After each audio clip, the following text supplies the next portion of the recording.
right, guys, welcome to another Skiff Wanderer podcast. So this is going to be a breakdown episode. If you guys haven't caught one of the previous breakdown episodes that I've done, I did one with Alex Blackwell on the first half of our Florida grind trip. And then the the sit down with Zach Landry, we broke down our South Texas trip. And so today we are going to be breaking down this little San Juan adventure that I've been on the last few days. Don't put that there. You don't know how stickers work? I was trying to be quieter. So I've got troublemaker Zach Youngberg with me and Mr. Hunter Garth as well. If you guys want to learn a little bit more about these two fine folks, check out the podcast that I did with them. We literally just recorded it, but it's going to come out a little earlier than that. Honestly, it's a great conversation. We talk a lot about filming. We talk a lot about photo. We talk a lot about fly fishing. We talk a lot about how they're all interconnected with each other, and how like pursuing passions like that kind of, help you evolve together, or help you. I'm going to edit this. We talk a lot about how like pursuing those passions really, can evolve together, and there's a lot of good points in that video or podcast about, if you're looking at getting, honestly, any of those, there's a lot of good points in there about those subjects. But today on this podcast, we're going to be breaking down this spur of the moment San Juan adventure that we're on. We're sitting here in New Mexico after a few days of fishing, and if you guys haven't caught any of these breakdown videos, they get a little rowdy, and I love it. So the first thing, I'm going to let you guys real quick just, introduce yourself, say hi, so everyone knows who's talking and who's who. I'm Zach Youngberg. That's all you want to say? I'm Zach Youngberg. I shoot videos. I don't know. I fish occasionally. I'd rather be shooting than fishing, but I absolutely love fishing. How about that? That works. I'm Hunter Garth. I'm a shellback. Jeez. One time I ran a marathon. All right. That didn't go how I thought it was, but we're going to keep moving. Well, that's who I am. So, there's an old saying that it's not an adventure until something goes wrong. And the truth is, while that's true, sometimes an adventure can be too much of an adventure. And that's where we find ourselves. Absolutely. So, which one of you wants to break down the original plan for this trip? I do. Okay. So I got a text message from Zach 2 weeks ago. Wait. Less than that. Wait. I know where you're going to go with this, and I actually have a precursor to what you're going to say, because it's it's very relevant. Okay. So first of all, sorry. I know I just opened the floor and then I just closed it real quick. Actually, you be quiet. So first of all, Zach and I don't even know how long we've been talking. I think it was when I first moved to Texas. It's been over a year. Yeah. So Zach Since early 2020. Yeah, so Zach and I have been trying to fish together that's almost 2 years. Yeah. We've been trying to get our dates aligned, trying to fish together for over 2 years. And it was about the time that we started trying to work that out. Hunter, you reached out to me trying to, you wanted me to do some film and photo stuff for you. And I literally you're texting me as I'm getting on the airplane to leave the country for 3 months. Yep. And so I was like, hey, actually, I know a guy, just met him, hope he's good, that could probably help you out. So I put Hunter and Zach together, who apparently they just went out and had a great time without me for 2 years. We thought about you once. Good friends. Very good friends. Yeah. So finally, the stars aligned Take it away, Hunter. Okay. So I get a text message from Zach 2 weeks ago, and he said, "Do you want to go red fishing in Texas with me and Pete?" And I was like, "I've been dreaming about this text." So of course, I'm Word in. for word, that's what he said. I'm all the way in. I'm coming. We put together kind of a loose plan. Yeah. Early on, it was very loose. We had dates, you know, and Early where we on, were yeah. going Dates. was off. No, early on it was dates. And when we had dates, I had ideas, but I kept them. I'll be honest, I kept them close to the chest because I didn't want anybody getting too excited because this time of year, weather in Texas, like, you're either gonna have a week of really good weather, or you're gonna have a week of really bad weather, or you're gonna have one beautiful day and then 3 days of bad weather, or you're gonna have 2 decent days and 2 undecent days. Yeah. It's just up in the air. So we were pretty much like, I pretty much was like, we gotta watch the weather and we'll see what happens. And unfortunately, we watched the weather. I guess fortunately. Yeah. Literally, We don't know. Well, I mean, we're fishermen. We watch the weather. Yeah, we watched the weather. More than we watch the news. Pete texted us and said, "Guys, full transparency, this is going to be hard. Very the weather's tough. We might grind. We might find fish. We might not. Yeah, we might not even be able to get out there. It might be unsafe." My limits on whether or not I'm going to fish are strictly, can I get the boat on and off the water without dying? Like, if I feel like I can get, like, Those are pretty loose. yeah, like, yeah. But I mean, like as a fisherman, I want to know what the fish are doing, even if it's raining, overcast, and blowing 15. Right. You know, like, I just want to know. Like, I might not catch one, but if I can see them, I know where they're at. I know what they're doing. I know what they're thinking. Like, all right, the next day, like, eventually, like, in my mind, eventually that's going to build into where I look at those weather days like, no, I'm not going. Yeah. I know where the fish are doing. Yeah. And I'll go tomorrow when the weather's better and I know where they're going to be. And that's where, like, it was really tough. And the other reason it was really tough is because, like, a lot of times the weather that we were seeing as we were getting closer and closer, the weather that we were seeing was borderline. And it was borderline, and one of the reasons it was borderline is that it wasn't bad enough. And a lot of times what I'll see this time of year in Texas is they'll call for 30% chance of rain and 15 knots of wind, and the day that it's supposed to be like that, it'll be sunshine, 10 knots of wind, beautiful conditions. And that's unfortunately, you don't know that till you wake up that morning. And, you know, when you're traveling, like, it's really hard to be like, yeah, come on, we'll see what happens. Sure. You know, I mean, yeah, so we got closer and closer, and basically, like, the weather just, I mean, there was a cold front coming through and just kept going down. Kept getting worse. Yeah. So at some point, we really discussed what rescheduling would look like, or how comfortable we would be getting out there. And then I just threw out, like, well, also, you know, there was a big winter storm that came through Colorado, so I didn't even know if I was going to be able to get a flight out. Honestly. Yeah. Yeah. So Which was the storm that was going to mess us up. Yeah. Right. Yeah. Completely. As soon as we got to the point where, like, Pete, you said, like, hey, guys, we may be sitting in a floating cabin for 3 days. Yeah.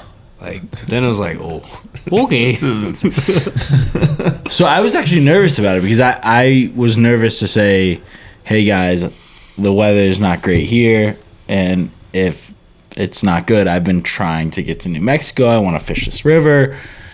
So this is what I'm going to do. If we don't go, you guys are welcome to come out. And, you know, both Zach and you were like, okay, we're in. I'll get a plane ticket. That's where the fun started. And that was the easiest part of the trip. Yeah. Little did we know. So, you could take it from here. I mean, I think so. Like, you had the weather in Colorado, and then Texas. It was like I remember checking the weather, and it's like, oh, in Dallas we may be getting snow, like just a little flurry. Mm-hmm. And it was like, oh, like, you're going to get some snow. And like, oh, no, it's just, oh, freezing rain. Cool. Even better. And it just kind of like, it just kept escalating. Like, oh great. God. Like, that's the kind of thing, like, Dallas isn't built for that. No. Like, Wait, Pete's flight got canceled first. Yeah, I'm getting there. Oh, my bad, I'm my getting bad. there. I'm getting there. And it was like, okay, like, there's weather coming, obviously. And, like, Texas isn't prepared for that kind of stuff. No.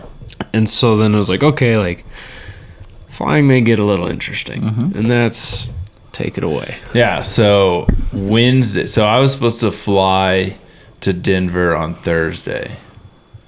And Wednesday. I was supposed It to was fly Wednesday night. Okay, so I was supposed to fly to Denver on Wednesday. And Tuesday afternoon, I'm grinding away editing videos, and I'm like, in my mind, I'm like, all right, I can finish this up on, Wednesday morning. I'll have some time. And I go and I check my phone, and I have an email from American, and it's like, oh, your flight from Corpus Christi got canceled. I'm like, oh, well, that's not good.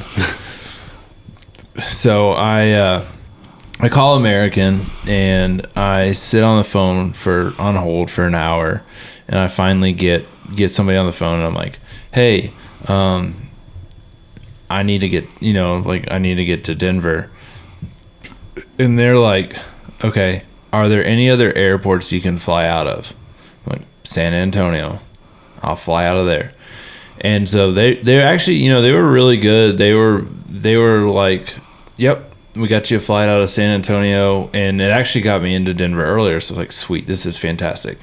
That works for me, because I think I was supposed to get in at 8 at night, and this moved me up to 6.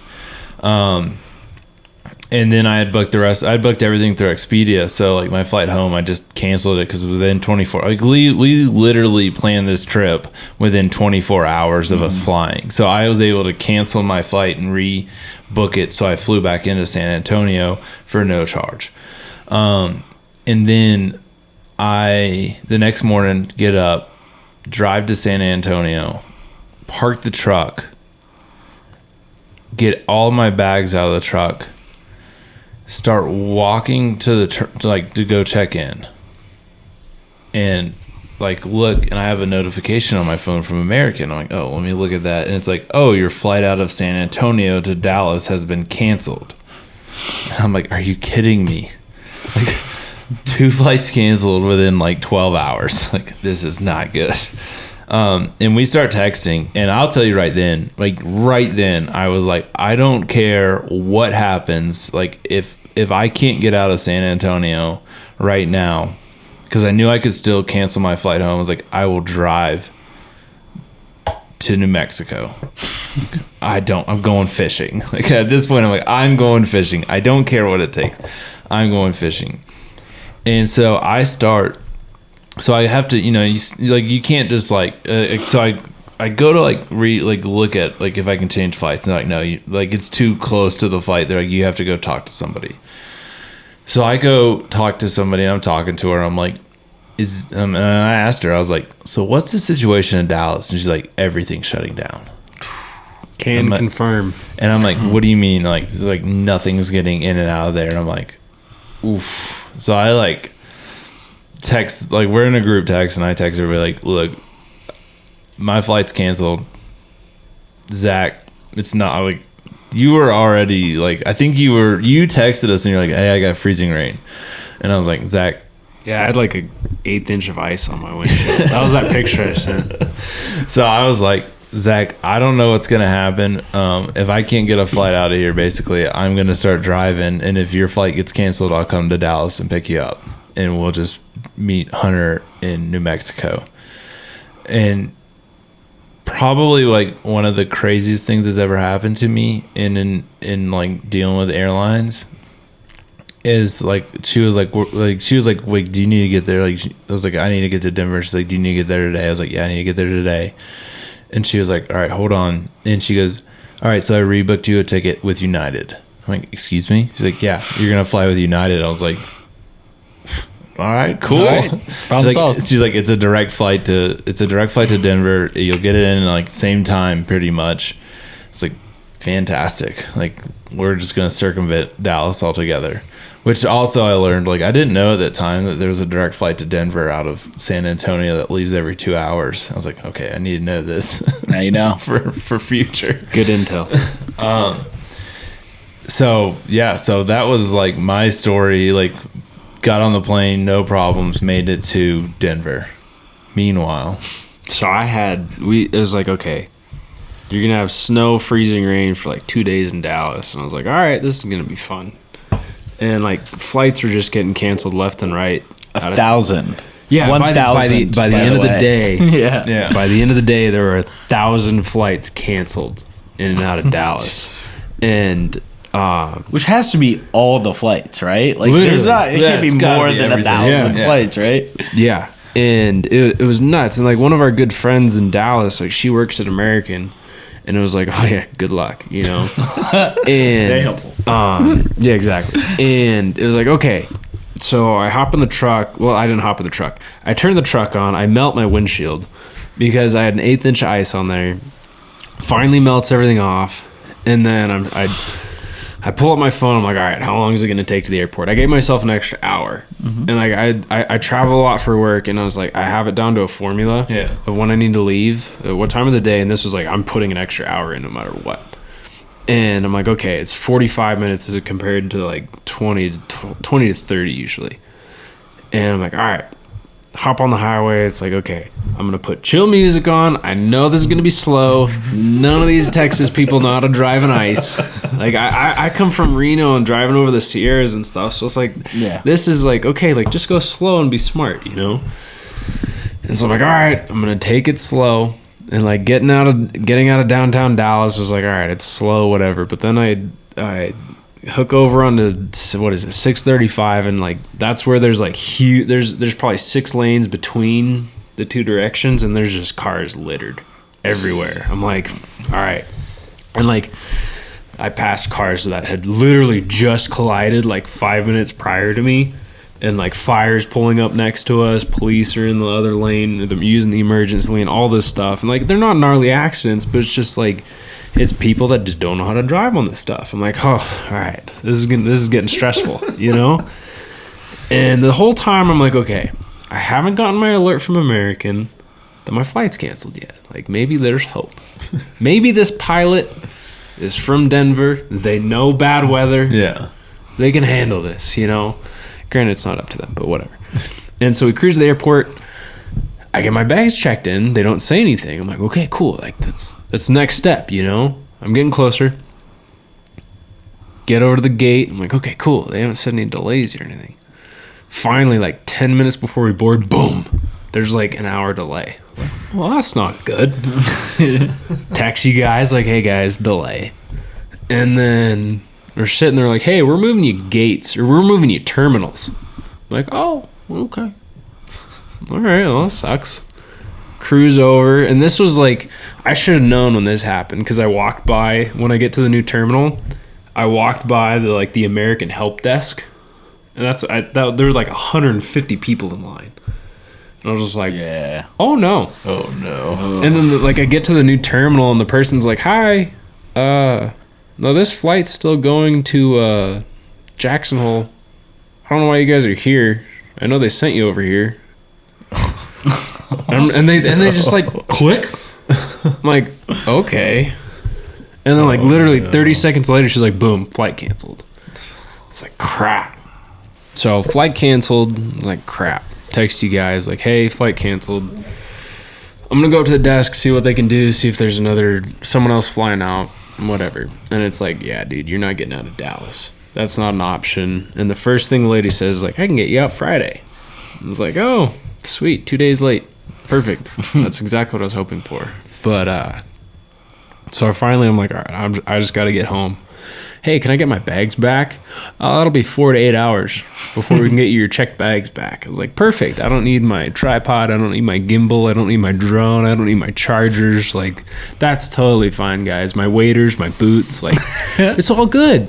It's all good. You know? You don't need it at your house. No, it's fine. It's fine. Everything's good. And so I'm like, all right, cool. Like, I can't get anything. So maybe I can get on a flight out tomorrow. Check the weather. Oh, cool. Freezing rain and snow tomorrow, too. Perfect. And And so that was just like, all right, like realistically, I can get out Friday. So we switched to Hunter was like, dude, fly into Albuquerque. I'll come get you. Yep. I'm like, okay, cool. You know, like that's shorter drive for me technically, but like more for you guys. But it worked out, honestly. Mm-hmm. So I booked a flight to Albuquerque. I'm like, cool, I can totally get my bags. Like they said 48 hours. Yeah. 48 hours, that's not a problem. I'll just grab them when I head back to the airport Friday. Bags are nowhere to be found, don't exist. And then it was just like, okay, cool. Let me think about this. And then like I sat there and it was the same thing as you were like, you were ready to hop in the truck and drive. Like, what was that, 16 hours? Yeah.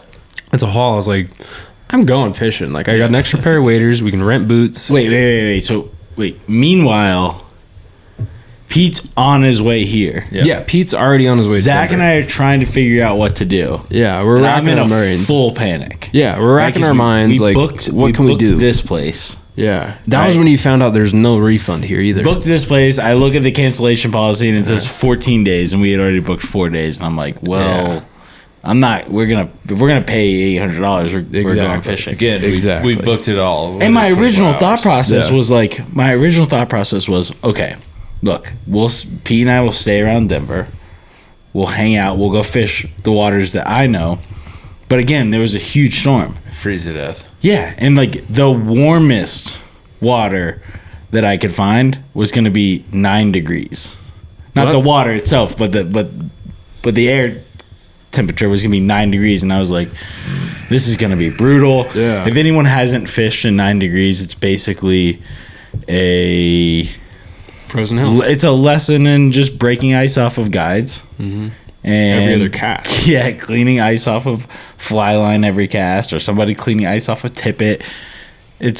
Or potentially even ground ice in a river, which shuts things down. So I'm panicking because Pete's on the way. We're about to lose, an $800 for our hotel, and we have no idea what's gonna happen with Zach. Yeah, and then so it's like, okay, Hunter was like, dude, flying to Albuquerque, we'll meet you down there. I'm like, okay, cool. Like, again, I'll get my bags by then. We're good. Yeah. But like, none of that happened, and I was like, okay, I got a backup pair of waders. Screw the tripod, screw the drone, screw the chargers. I can make this work. So that's why there's no drone footage. Yeah, that's why. That's totally why. I'm a great drone pilot. Otherwise, I promise. Not. But yeah, I was like, it was the same thing, like, let's just make this work. We're going fishing. Yeah. And so I booked they switched me over to a flight into Albuquerque, and you guys came and got me, and here we are. But where are your bags? And my bags are. Where are they? So my bags. Here, hold on. So the story of the checked bags. They sat in Dallas. Story of the checked bags. They sat in Dallas for 2 days, and then one of our good friends, she works at American, absolute angel. She escalated my bags, got them sent to Albuquerque. I'm sorry. Denver. I messed up. They ended up on a plane to Denver, and then our friend that works at American, absolute angel, she escalated it, got them sent to Albuquerque, but they didn't get here in time, so they sat it out. They're sitting at Albuquerque right now, probably. Currently, I think they're down there. Albuquerque. They haven't told me how they're doing. I'm sure they're okay. Hopefully, someone fed them. But your bags could write a country song. Yeah, exactly. The bags are down in Albuquerque right now, but they'll be back in Dallas by the time I get there, hopefully. Hopefully. We'll see. If not, Joe just drive to Albuquerque. Yeah, exactly. Quick trip to Albuquerque. Yeah. Hey, at least you know where to fish at like 3 hours from there. Exactly. Yeah. Totally worth it. So yeah, the checked bags. I'll get them eventually. I got work coming up, so hopefully I get my junk back. We'll see. No, so recap. I landed in Denver. That's where you're going, right? I was just gonna say, like, you had 2 flights canceled. Yeah. You had 2 flights canceled. Yeah. Your bags, still don't know where they technically are. Technically, we really don't know where my bags are. We were going fishing. They're supposed to be delivered at my apartment like an hour ago. So we didn't matter. We were going fishing. Yeah. So I land in Denver and get hit with all this. Like, basically, like, you didn't know any of them. Hey, like, I didn't, because you guys were talking outside of the group text, so I didn't know any of it until I got in the car. I was like, hey, where's Zach? And you're like, so Zach's not going to make it quite for another day or two. We have to drive to Albuquerque to get on Friday. And I was like, sweet, he's like, the only thing on there, I was like, sweet, he's going to make it. Yeah. Like, not like, that sucks. I was like, all right, he's gonna make it. Honestly, what I thought was awesome though is I jumped in the car and you're like, so do you want to stay and get some sleep or do you want to hit the road? I'm like, you're driving. Like, let's go. Like, this has been a shit show and a half. Like, let's go. Yeah, we're fully committed. Dude, I was ready for you to drive for 6 hours and get us all the way here. I'm so glad we didn't do that. Well, you were driving. I am so glad we did Like not. I said, I was ready for you to drive, not me. It's really important for everyone to know that I've never driven from Denver to where we are in New Mexico, and it's not the easiest drive. It's in not February. a quick hop on the highway. No. No. It's a hard drive. No, I mean, and it's still, like, honestly, like, once, as much as I was ready just to be, like, fishing, once we got on the road and, like, I really got a grasp on the conditions, like, there's no way we need to go over a mountain pass in midnight. Midnight. When everything's frozen solid. I was honestly, like, I was worried even about, because like, I've spent enough time in Colorado where, like, I know the lay of the land a little bit, but I wasn't sure what pass we were going to end up having to go over. Yep. Because like, honestly, like, normally I go over Monarch. Like, Yeah. Because of where I like to go in Colorado, like, I end up going over Monarch, and I'm like, that's not a fun pass. Yeah, and it's especially in February. Yeah. Yeah. And So- our other option was Wolf Creek Pass for Yeah. anybody who's from Colorado and knows what we were faced with. So we got a hotel room on points, which I was pumped to, like, because normally, like, I'm like, oh, let me get them on points, and like I look at how much the points are, and I'm like, oh, not enough. But we got a hotel room on points, got some sleep, woke up the next day, and we thought we were good. Like, we started driving, and we were It like, was fine. like, we were like, all right, the worst of the adventure part of the adventure is over. Right. We were like, let's go. Let's go fish. We'll be there at noon. And so, like, we start driving down to New Mexico. We go over, like, I guess, would you call that a pass? The first one? I mean, it was a pass. It was a pass. Yeah, so we went through this pass, like, Geographically. yeah, it was a lower elevation pass, like, not a lot of snow. Like, there was a little bit of snow. The roads were a little bit covered in snow, but it wasn't bad. Right. And then we come out of that pass and, like, hit high desert, and we're like, oh, we're golden. Like, we were like, high desert. Well, that's what New Mexico is. Yeah. So- we're there. So it's just high desert from here. And, like, as we're driving down the road, we're like, We saw one switchback on the map, and we were like, what? wait. Like, wait a second. And we, like, start looking up the road, and we're like, oh, this isn't good. So, I mean, like, anybody that's driven through the West, especially in the wintertime, like, you know, like, you, like, start coming up on a range where you got to go through a pass, and you're hoping for clear skies, and half the time the mountains have the clouds of snow over them, and you're just like, oh, here we go. Yep.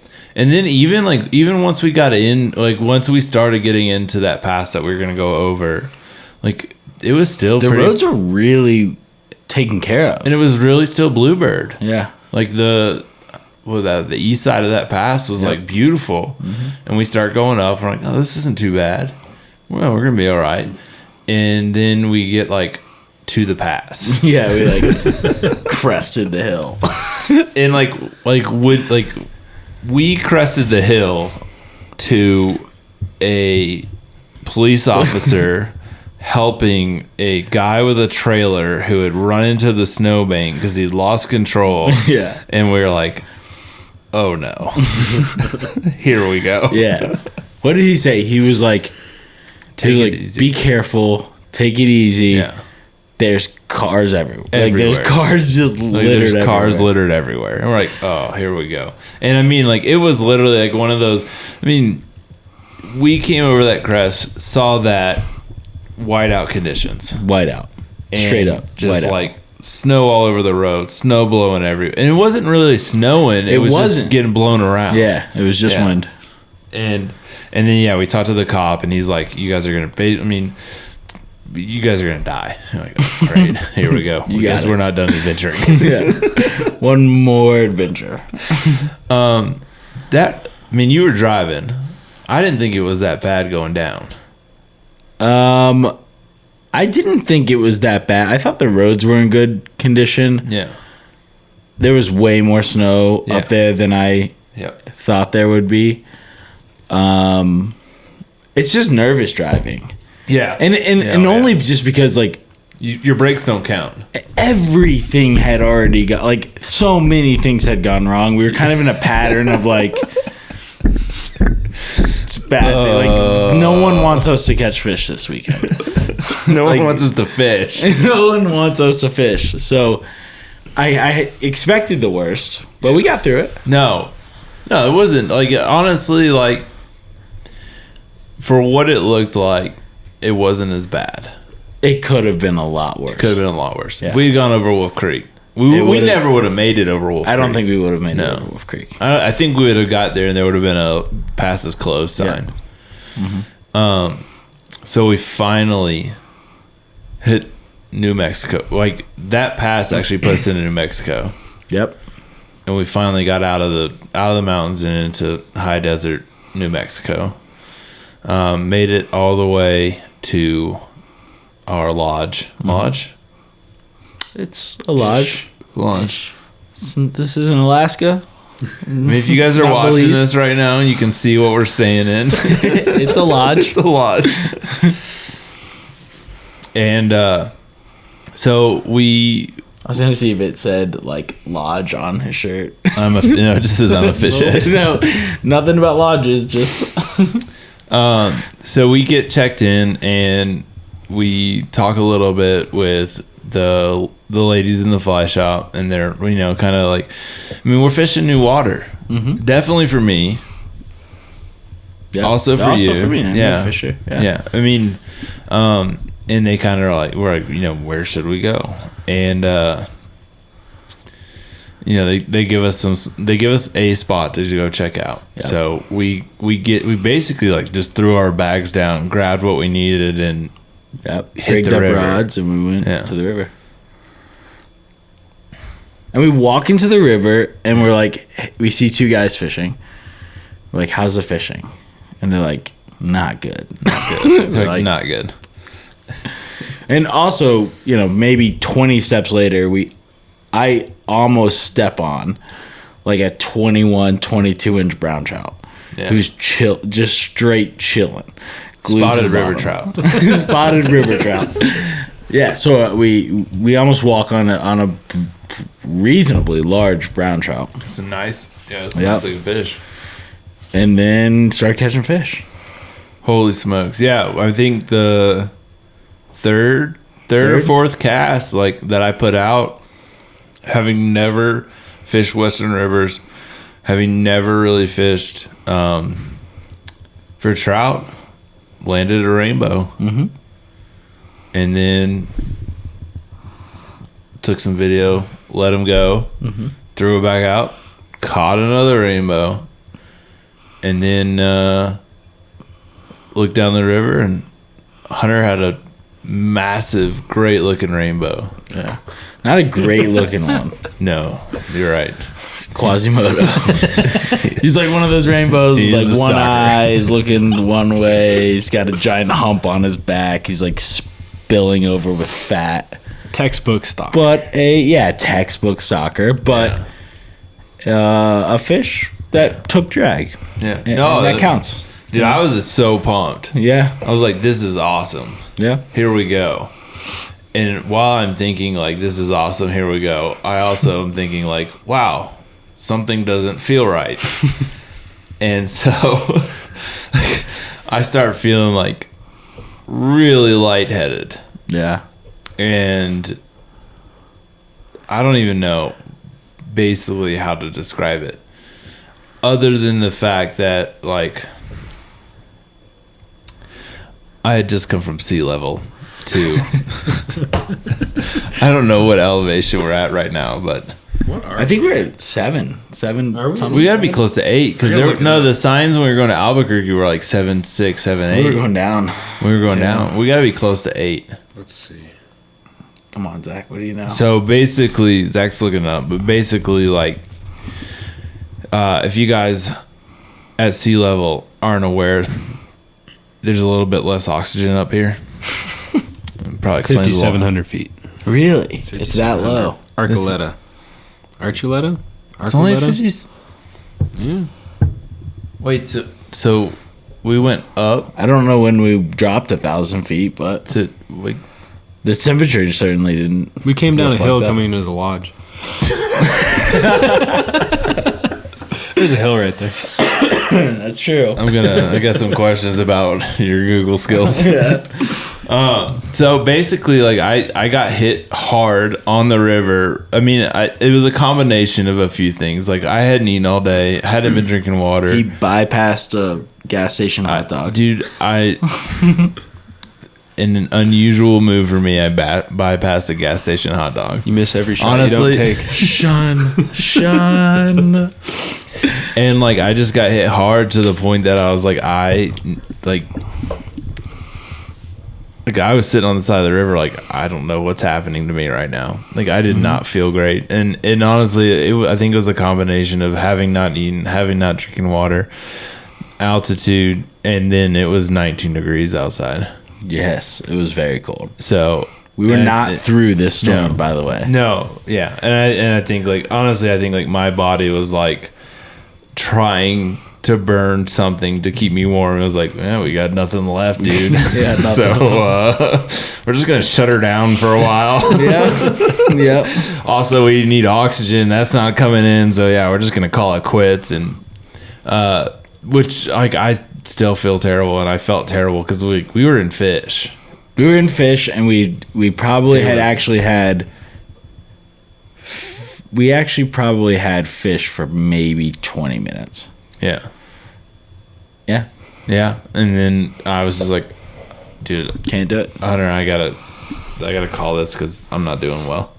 So we pull out of the river, pack everything up, and we go rig everything down a little bit and go to a convenience store where we got robbed. Dude. We bought 3 bags of chips, some donuts for the next morning, Sprite. a 5th of Jack Daniels, a 12-pack of PBR, and a 2-liter of Sprite, which... No, actually, I'm staring at all of this stuff right now. We haven't opened any of it. I was hungry. And it was $142. So much money. So they kind of looked at us like we were chumps, and, you know, we are. we wanted to go We fishing. didn't question it at all. We were just like, yep, this is definitely $142 worth of food. I honestly, like, while we were checking out, all I cared about was eating food. Yeah. Like, I saw that Bill's like, I don't care, I'm gonna eat this. Yeah, you don't eat it all. And you still haven't touched it. We're working on the beers. We have gotten through the PBRs. Almost. Strong. We're working on it. Yeah. By the end of this, we'll be done with them. No, so we got done. We got done with highway robbery, and honestly, like I ate a bunch of food, drank a bunch of water, and I was like, all right, I'm feeling good. Hunter, and you were like the whole time. Hunter's like, are you sure? Let's not push it. I did not want the guilt of like, dude, Yeah. do not go fishing on account of me. Like, dude, I wanted to go fishing so bad. yeah. And then like I wanted to go fishing so bad, and I was like basically, like my thought was like, in worst case I start feeling. Yeah, so my thought process basically was like, look, let's just try to fish. If I start feeling bad, like we'll pull out. Because I wanted to fish. And we actually put together a good solid couple hours of fishing. We didn't catch anything, but you know we did it. Yeah. Which, as a fisherman, like still like not catching fish, like, you still learn shit. Yeah, we were a little spoiled. So Yeah. we got 3 fish on 3 different flies. Yeah. So we really walked into it that night like, Everywhere's gonna be the same. there's going to be a lot of fish, and these fish are eating. And Right. We learned a lot. That's not true. Like later we learned like, I mean we were catching stock rainbows, yeah. And we later learned that that's where they dump the stock rainbows. Yeah, but to be clear, it wasn't like we were catching, we weren't catching like fingerling stock rainbows. We were catching like stocked rainbows that had been there kind of grown up. And they've been there for a day or two. A day or two. I mean, you caught a good, how big was that? It was 18 or 19. Yeah. So we called it a day. Yeah. And day two, we got up early. We got up early because we wanted to really work on some like video and photo stuff. Yep. We went out and fished, and it was unbearably cold. So, really? I mean, I'm admitting it now. Son of a... I'm not gonna say it in the moment. Freezing my butt off, and you're over there like, oh, this is... I'm like, I'm from here. Texas. But it was incredibly cold. So cold. Yeah. And that, we fished for 15 minutes, and we were like, no, this ain't Let's it. go find food. Yeah, this is not it. So, and then we drove to Albuquerque, picked up Zach. And drove right back. Dropped everything off. Yep. Went fishing. Caught a few fish last night. Found fish in weird places last night. Yeah. And places that, from this fishery, it's like, I didn't expect to see so many fish in such feeding in non-oxygenated water. Yeah. So heavily. And we found fish on flats, and we fished them, and we caught a few. And Zach put a nice brown in that also had a giant hole in it from an osprey. Yeah, I think what we think was an osprey. Inch. But it was open. Dude, it was an open, bleeding perfectly wound. like a towel. Yeah. It was fresh. Yeah. So, and he ate because it was tough. Gotta eat. And then today. Yeah, so day 3, we finally have the gang together. Yeah. We finally have a full day. And one of the big things I think we learned, especially going out as early as we did on the second day, was like there's no need to rush out there. No. We talked to a few guys, and everybody was basically like, yeah, there's no need to rush out here in the morning. Right. Which, like, for me, like if this, I mean, this is extreme cold for South Texas, but like when cold weather hits South Texas, like if you were fishing with me, I'd be like, yeah, we'll be at the boat ramp at 8:30. Like, Right. the water's not gonna be warm enough to get the fish moving, so there's no point running out there first thing in the morning. And the same thing is true here. Yeah. But there's also some priority of being the first flies in a run. Yep. And everything has gone wrong. Yeah. And when 3 guys who have just been through the ringer just want to fish, it's like, let's try to get out there. Yeah. But we did well this morning, trying to put in from a timeline perspective. Yeah, so we in terms of getting out, we still got out pretty early. I mean, it was still pretty golden hour. Mm-hmm. It was the tail end of it as we got out. After a delicious breakfast burrito. We did have a nice breakfast burrito. Yeah. I mean, if guys, I'll tell you, anybody listening to this, if you're ever in, especially just because I know it a little bit better, but if you're ever in northern New Mexico, find anything with green chilies and eat it, because that's what this area is known for. They're amazing. They taste delicious. And we had I had a breakfast. You guys know me. You find a taco burrito, I'm going to eat it. And we had a nice breakfast burrito covered in green chilies, and it was awesome. Good way to start a day of fishing. Oh yeah. That's for sure. Breakfast. Especially when we leave all the key. snacks in the car. Beal agree. Yeah, that too. Beal agree. Breakfast. Yeah. Gotta find a good diner or something. Yeah. Yeah. I kind of have that theory too from a camping perspective. It's like if you go camp, there's nothing better than going and finding a good breakfast burrito. 100%. No, so we got a good breakfast in us. We hit the water. Beautiful morning. And Honestly, that was a lot of fun, like walking in. So we had to walk in, and as we're walking in, we're walking through some kind of like side. What would you call those? I was about to call them side cuts. It would just be like, I don't know. I don't know that they have a name. It's like some sort of holding water that it's not being held there for any reason. It's just spillover from high flows. Yeah. So I mean, just wetlands, really. Yeah. So we're walking through these wetlands. What's called wetlands? Yeah. And they're covered in ice. They're covered in ice. So, Pete's specialty. My specialty. Not the Titanic specialty. My time to shine. This is why we brought you. So these guys got a good lesson in ice breaking, and I realized that my shins are not as hard as the front end of an icebreaker. No, but we finally get to the main river and we start fishing. And Hunter, I'm gonna let you kind of break down like what we were doing and why and where. And sure. So we knew. I mean, cold air temperatures this morning was probably when we got on the water. I would say it was probably 25. But I mean, rapidly heating up. Yeah. Oh yeah. So 25, and the water temperature was somewhere around 42, 43, which for this time of year is great water temperature. It's a tailwater. But you know, here in New Mexico, they call them junk flies. In Colorado, we call them attractors. So we're a little bit more. But basically, you know, my thought process was like, there's limited bug activity. You know, there's 15,000 fish per mile supposedly here.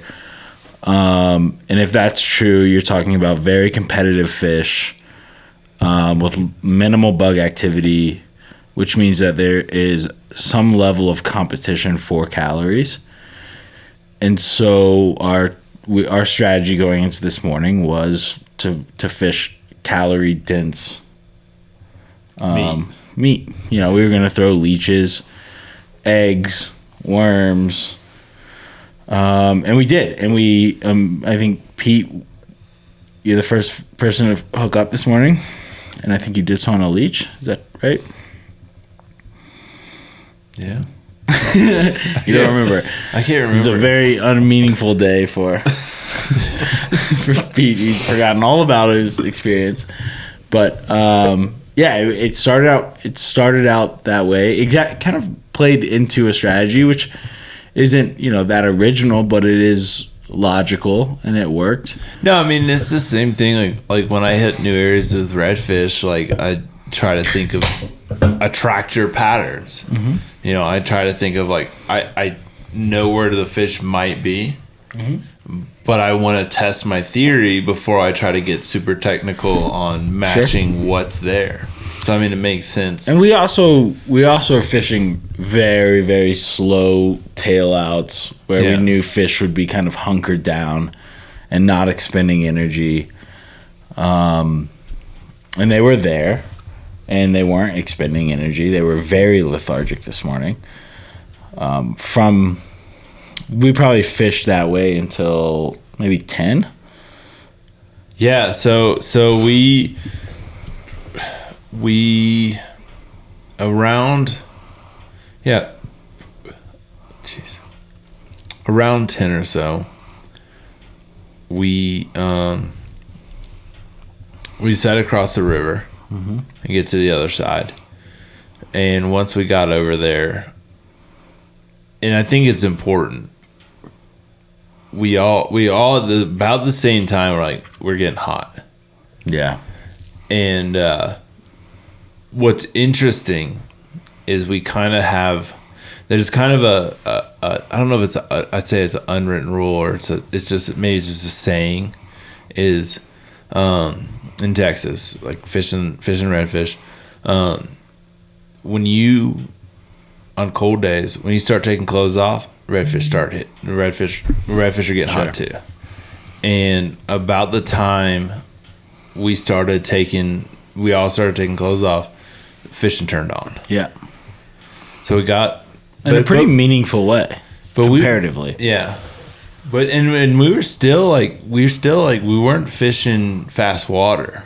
No. at all. We never today, like the whole day, we never really had a lot of like fast water hits. No, we tried to stay pretty low and uniformed flow. That first one I lost. That was in a hot fish. That was in the quicker water of the day. Yeah, but it's still, it's not like it was flowing like crazy though. Yeah, but he was definitely. I mean, that was fast water. That was a fish that was a fish that wasn't lethargic. Yeah. That was actively feeding. That was burning energy to get. And really kind of showed us, that fish showed me specifically that we were about to kick into a early or late morning midge hatch. Yeah, and that's exactly what happened. So that fish had moved up from that tail out, or those edges or the seams, and had moved into a little bit of faster water, probably in the process of that early midge hatch, and that's what followed. Yeah. So it was a big indicate. I mean, it was a big sign, and though we didn't land that fish, it taught us a lot about what the day was, where it was going to go. But it was an incredibly challenging midge hatch this morning. it wasn't super. Morning. Like, it wasn't prolific. bugs. It wasn't big. It was really relatively minimal. Which, I got a question. Like, how much of that do you think is contributed to how cold it was? Because it was warm enough that we were taking layers off, but it was still cold. It's significant. Yeah. I'm not sure what the variation or the variability of what would have created a thicker hatch there, just because I don't know that much. But I do know that temperature has a massive impact on the quality of that hatch. Yeah. So I caught that first fish, and from the day before, we knew, like, we had seen a bunch. Like, the other side of the river looked good. yes, We all had been like, the other side of the river looks good, and we finally decided, like, let's cross the river. And I'll be honest, I'm glad I didn't watch you cross it. Because across it. I would have been like, Yeah, for those who don't know, this river was flowing at 400 CFS, which isn't crazy, but this river can flow up to 6,000 CFS. And what that means is it creates massive holes and buckets that you may not see until you're literally stepping in it. Also, we learned today that the lake is turning over and produced a lot of pretty murky water. So pretty challenging to kind of see what you're walking into. So it was pretty sketchy crossing, actually. Yeah, it wasn't fun. Yeah, it wasn't. Especially with gear and... Which is why I went up further north. Yeah. Yeah, there you go. So I saw you guys go. So Hunter gets across. Then it's like, hey, come on, Pete. And I'm like, all right, let's go. And like the whole time I'm thinking, like, this is it. I'm going swimming. This is how I'm gonna go swim. But I made it across, and we get set up, and so my, like, I think it's pretty obvious, but I'm gonna go ahead and restate it. Like, this is my first time fishing for trout. Like I messed around with it in high school. Like, didn't know anything. No one taught us anything. We were throwing dry flies, like, just because that's what they sell. Like, we didn't know that was good or bad, and even like when I was living in Virginia and in trout fishing a little bit, like, throwing dry flies because didn't know. Right. So Hunter's been teaching me a bunch, and so we get set up on the other side, and you start kind of walking me through, like, the process of, like, this is how this area. So basically what happened, what was going on, for those of you guys that are somewhat familiar, actually I'm gonna let you explain because you're gonna explain a lot better than me. Sure. So explain, like, what we were looking at in terms of where we were fishing, why we were there, and what we were doing. Sure. So traditional Western run where, yeah, and actually a pretty large Western run. Basically, these fish in this water temperature and this air temperature, these fish have a very low metabolic rate. Yep. So their willingness to move, everything with trout and with most fish, but specifically with trout, is kind of a cost-benefit analysis, right? And what I mean by that is a trout is only going to move it's only going to feed heavily when the benefit of the caloric expenditure is greater. Yeah. So for us, that meant that we were going to find very slow, very still, not necessarily still, but very slow oxygenated water where we thought fish may have moved up. They weren't totally glued to the bottom, and some fish were suspended and were feeding. And so we identified that water type, right? We knew that that's what fish wanted, and we found that water type. And when we did find that water type, it just kind of became a matter of depth control and weight control, and a quality drift. And so we were looking at a traditional Western run, and we fished the seams. And the seam is essentially, I look at it as like a sushi conveyor belt. Yeah. Where you can sit at your seat and the sushi kind of goes by you and you can pick what you want. Trout is in a very similar position.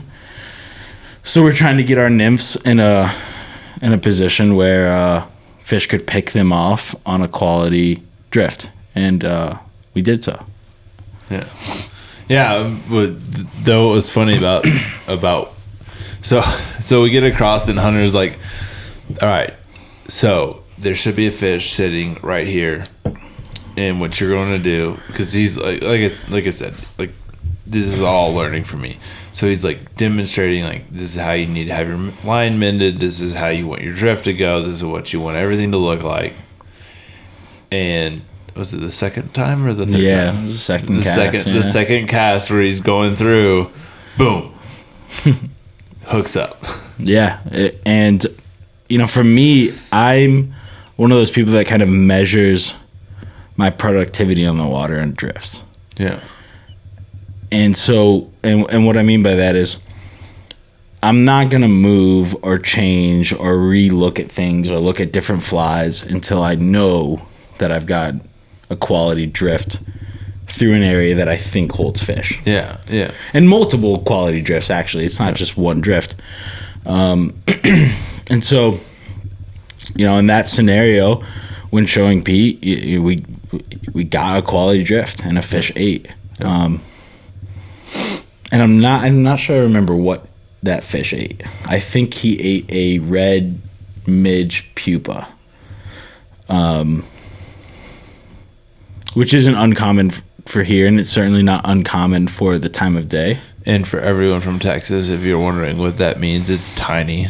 Yeah, it's very, very small. So what size was that? That was a 24. So to put that in perspective, like if you're fishing the Texas coast, you're usually using a 2.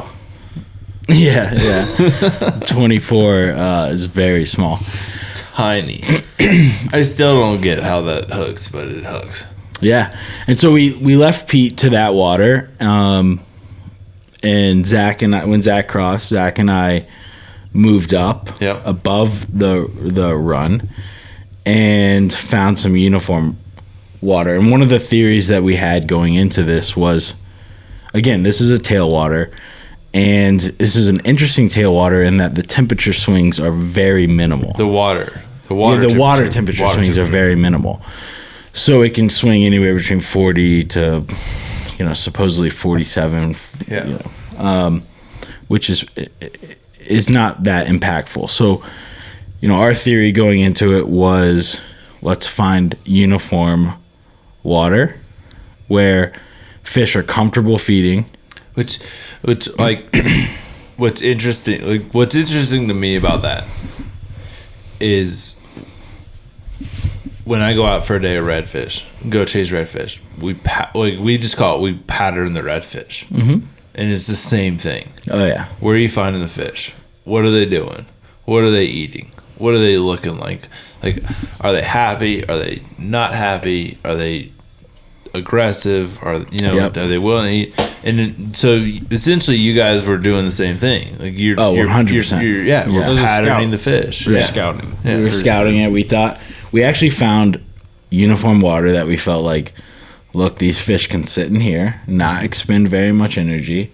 They've got an even, steady flow of food, and they have structure.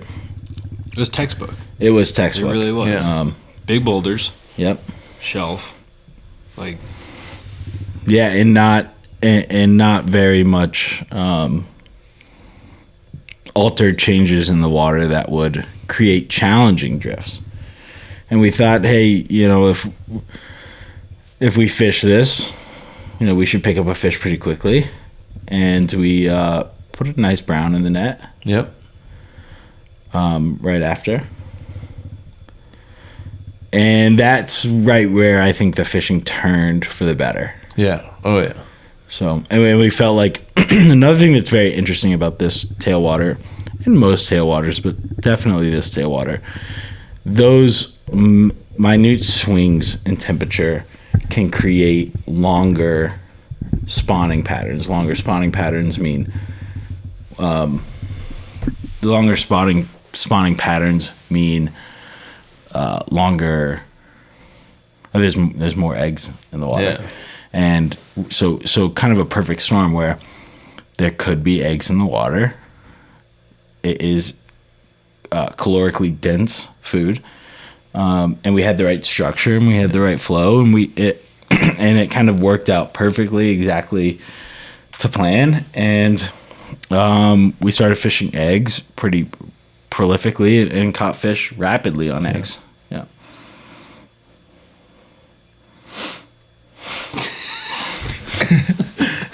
And that was where I lost a good fish. Yeah. Let's see. I didn't even get a camera up for that one. Yeah, that was bad. I mean, I was fishing this that stretch. Like we had probably like, what would you say, like a 30-yard section, 30 to 40 yards. Yeah. Of like just that really healthy run. Great water. Yeah. And I worked it Dining super. room. Yeah, it was Nips. textbook.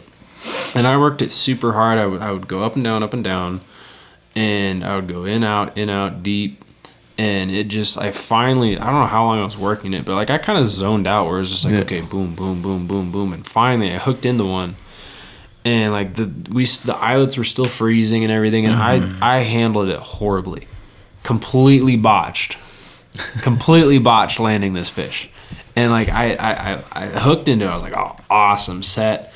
And it immediately just jumps out of the water. I'm like, oh, this is a good beautiful. fish. Yeah. It was a beautiful jump, probably like 1.5 foot out of the water. Just a healthy rainbow. Super pumped. And mind you, this is a rainbow that jumped out of the water, right? Yeah. Which, for what it's worth, like, it's a non-lethargic fish. Yeah. This is an active fish. In a very lethargic environment at the time. And so all the eyelets are frozen. I should have been much more on top of clearing the eyelets. Hunter's rods, he's set up for right-handed. I'm like, here we go. That's a whole other thing. But and I should have cleared the eyelets, and I didn't fight the fish well at all.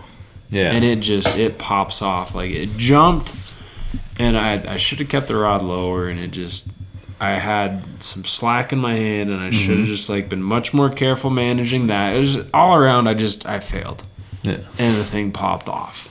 Sure. And it was just like, I wish I had Pete there to coach me, obviously. Hi. Because he can land fish. Yeah. Just ask him. My name's Zach, and I did lose a fish today. I lost a fish today. A good fish. It could have been my best rainbow. it could have been a PR. But who knows? And knows? later on in the day, actually, I saw a fish rise there that I was amazed by.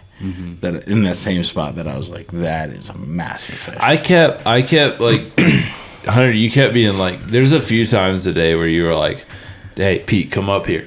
And like I would start walking, and as I'm walking, because I don't know how wrong or right it is. As I'm walking, like I keep fishing. Sure. Like, you know, like I'm not gonna like just let me grab everything, run up there, like, you know, because from what I've seen of the fish, like they're kind of like, I'm not gonna say they're everywhere, but like I don't know enough. There's a lot of fish. I mean, like the way to put it is like I don't know enough to be like, all right, there's no point fishing here. So I was like, let me just keep putting the line out and see what happens. Yeah. That's probably a good thing, by the way. There's probably catch more fish like that. Like I'm very quick to be like, I'm gonna fish specifically right here, because a lot of like there was a few times like where you guys would start like walking ahead and be like, come on, and I'd be like, all right, and I'd start walking and I'd watch a fish rise really well, and I'd be like, well, let me just fish this hole for a little bit and see what happens. And I mean, like I you know, I actually have it on video a few times where I'm like, you know, I don't know if like I just saw fish rise here. I don't know if I've got the wrong setup. I don't know if I've got the wrong drift. I don't, you know, like I just like he's rising. I don't know if that means like I need to have everything way higher up in the water column. You know, it's just for me, it's like it's so new that it's like, hey, there's a fish. Yeah, just try to fish it. And there's not necessarily a right answer there. Like that's why I kept saying like, just play with it. Like, if you feel like you want to change it, change it. Yeah. And, you know, judging off of, like, talking to Joe tonight, where he's saying he's running higher 2 feet from indicator to first fly, which nothing compared to what we never went that shallow. I don't fish like that. We're dredging. I'm gonna fish like that all day tomorrow. Yeah, you know. No, so we I mean, and we kept working up that same bank, and we got into this kind of flat area, and Zach had his fish. We worked up, and like right after, like I was a little upstream of you, and it everything today seemed like it wasn't in seriously fast moving water. It was all very like lethargic moving water. So we moved up, and I found a rainbow. Yeah. It was a night. I was pumped. Chromed up rainbow. So pumped. Yeah. That was a pretty fish. A wild fish, too. Yeah. Dude, those wild fish, like, just... There's something about them, man. Oh, man. It's so cool. Yeah. And that you can definitively tell. You know what? And this is what I would say is, like, it's one thing to watch, like, anybody's videos where they're talking about like catching wild fish, and you see how excited they get, and you see the almost romantic, poetic nature in which they I mean, even someone that isn't, like they are around those fish, and man, I get it. I'll tell you, like anybody that's watching those videos and you're like, that's kind of weird. Like I would 100% say is like, go and put yourself in a Western stream and catch a wild fish. And I can tell you, as soon as you see that fish in the net or have it in your hands, like you're gonna be like, no, I get it. 100%. Because as soon as like I saw like those first, I think honestly, as soon as I saw that first wild rainbow that you caught, it's like, God. Yeah, it's beautiful. That's something else. Yeah, and especially when we immediately had the contrast, because remember at the beginning of our trip. You guys started out with stalkers. We started out, and in the first 3 fish we caught, we were like, ugh. What's wrong with this? I mean, I was excited. I'll be honest. Like, I'll tell you right now, I was like, well, this is fun. We're catching fish. Yeah, I really felt like, ugh. But like as soon as we started catching those wild rainbows, like, no, this is what I'd rather go catch. Yeah. Like, me too. They're so pretty. Yeah. They're pretty and they got to fight. Yeah. Yeah. No, so we caught that. I caught that rainbow, and then I mean we just kept kind of like working up all day. Started Euro nymphing a little bit. Yeah. For really for the beginning of the trip, which I still don't understand. Yeah. I mean, it makes sense to me, but like, it's just I don't know how to explain why it doesn't. I don't know. Yeah. Explain it a little bit. I mean, it gets a tough rap because it's, fly fishing centers around fly line, right? Your ability to throw flies via a weighted line is kind of what defines. I'm good. Kind of what defines fly fishing, right? So this is a tight line, micro leader, direct contact to your flies. Yeah. And you're actively engaging that fly where you want it in the water column, and you can register a strike very quickly. And it's tough on rivers like this where, and water like we were fishing today, where it's very slow and very large.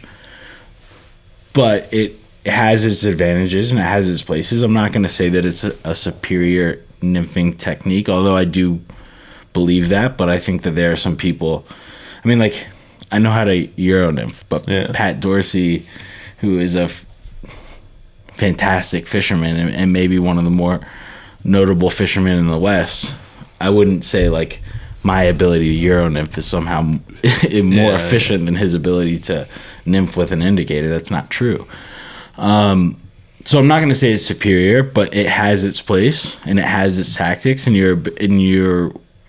I think that I can kind of dismiss the frowned upon nature of it and see it for what it is and really fish it in different areas, and I've found a lot of success with it. Yeah. And I think today, when we got into some of those lower flats, and we were fishing a lot of those buckets, that Euro rod was. No, I mean, from what I was seeing, where we were fishing, like the nymphing that I was doing, it was almost more difficult.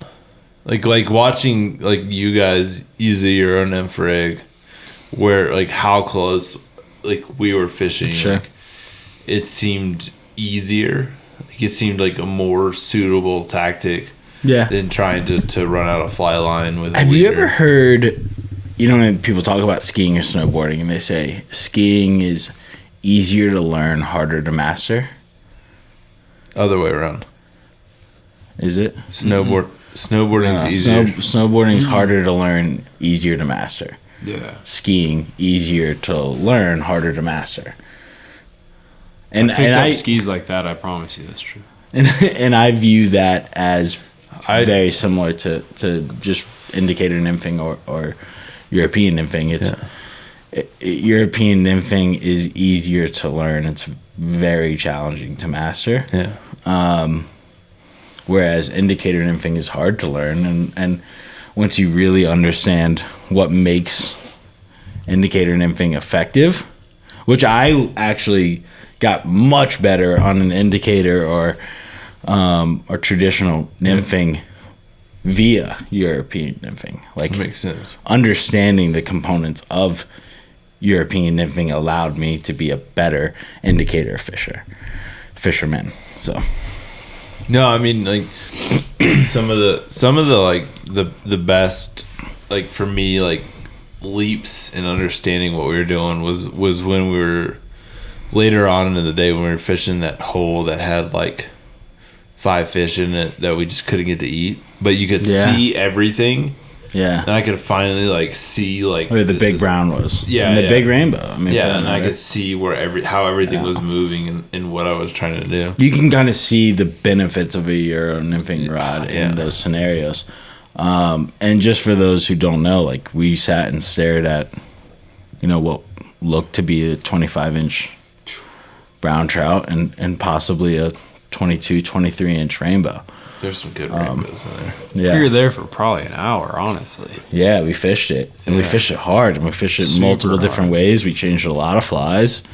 You went through every option. Yeah, they just wouldn't eat, But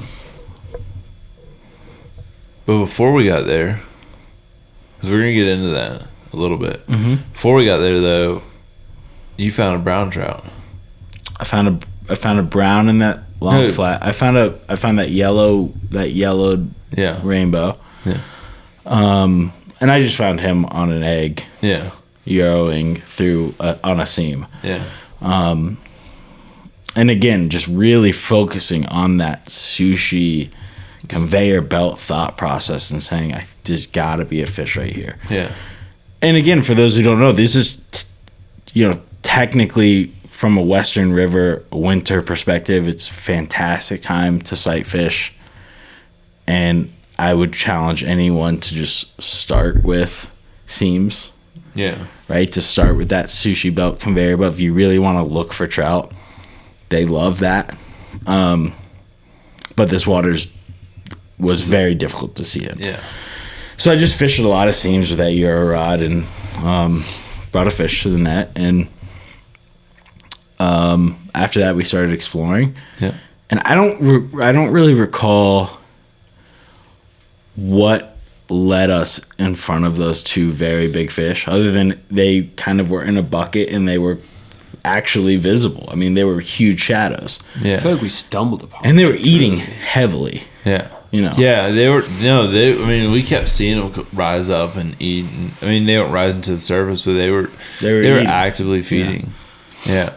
And you know what though? Like, so one of the things that kind of happened around that time is we all got cold. Yeah. And later on we were talking about it. We're going to talk about it a little bit. The sun started going down. We weren't at a point where like we were sitting in shadow, but the sun started going down. We all started getting cold. Got a little bit of that afternoon wind. Yeah, too. the wind picked up, and my personal thoughts kind of are that like everything just kind of started shutting down. I think the day was over. Like the fish were gonna go, like they fed heavily from say 10:30 to 2. Yeah. And I mean, like one of the things, like you start seeing the temperature change, and it's going to change fish behavior, and I don't know how to like describe it, but like fish get smart. Yeah, when they need to be smart. I was intrigued by not being able. I mean, look, a big fish is a big fish, and they're hard to feed, and they're, it's one thing to rope them in, but just to get that eat is another challenge in and of itself.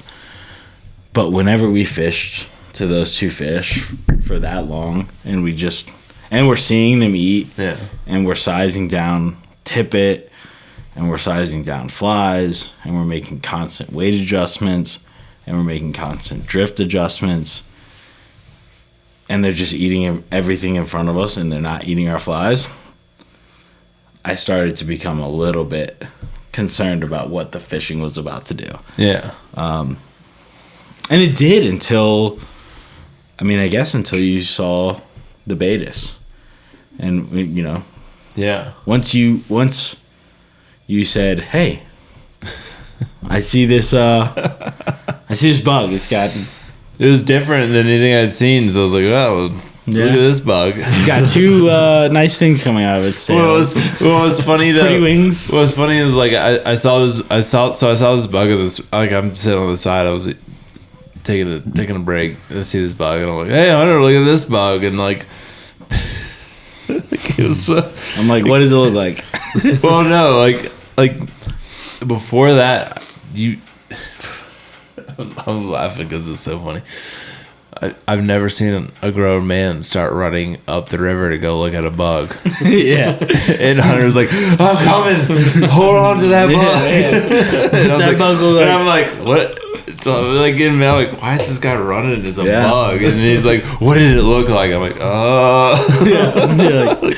it had wings. Yeah. And, it could have only been a few things. But again, it's like it's any information. Yeah. And that information played out huge because as soon as you said that, I immediately made a fly change. You took off with that rod and boom, and you caught a brown. Yeah. A beautiful brown. Yeah, so we realized enough had changed that the fishing had shut off. Mm-hmm. And we were just like, day's done. Sure. Let's pack it up. Let's call it a day. And while we were talking about that,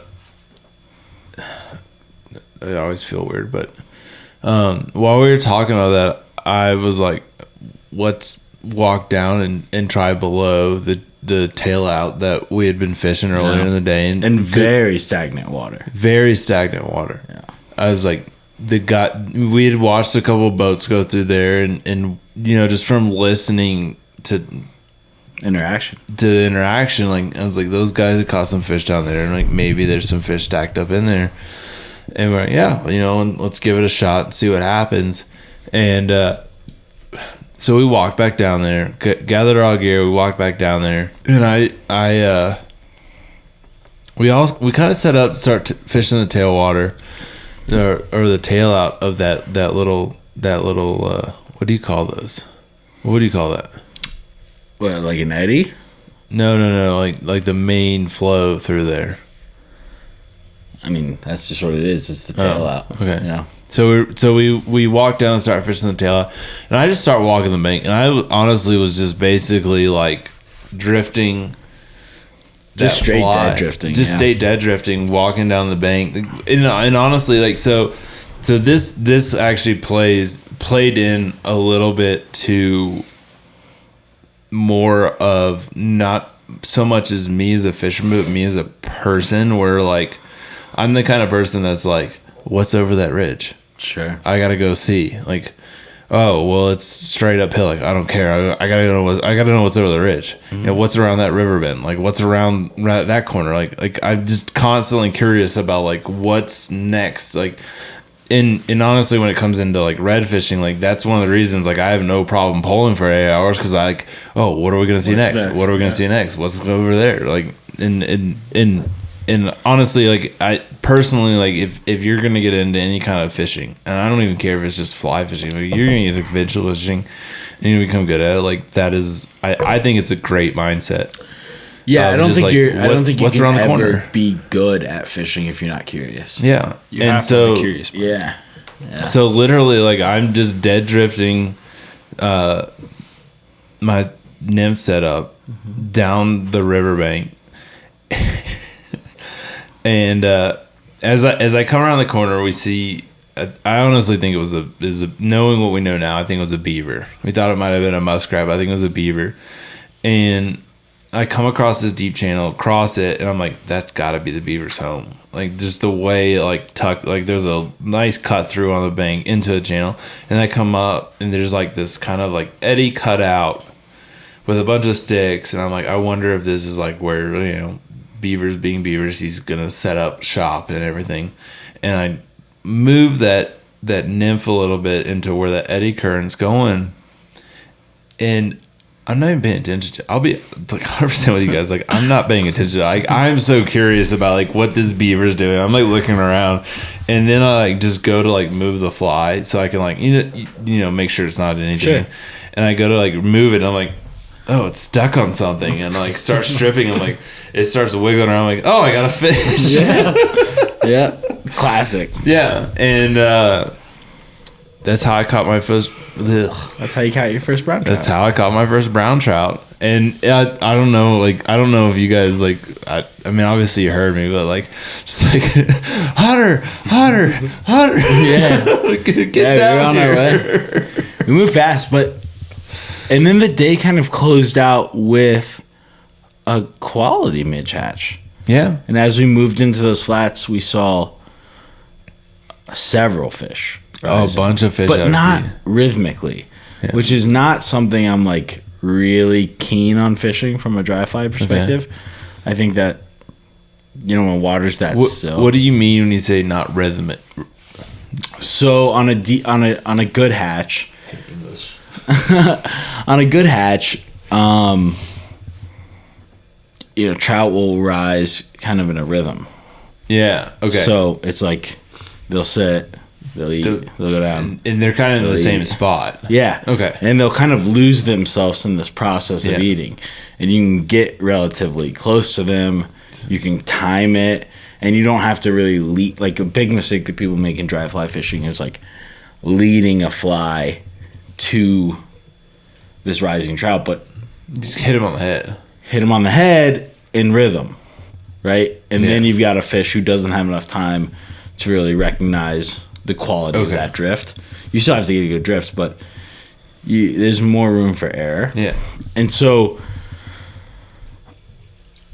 I was a little nervous about it, but we thought we could Yeah. throw some dries, and we got No, one it- eat on a Griffith snap, but other than that, I was way late on the hook set.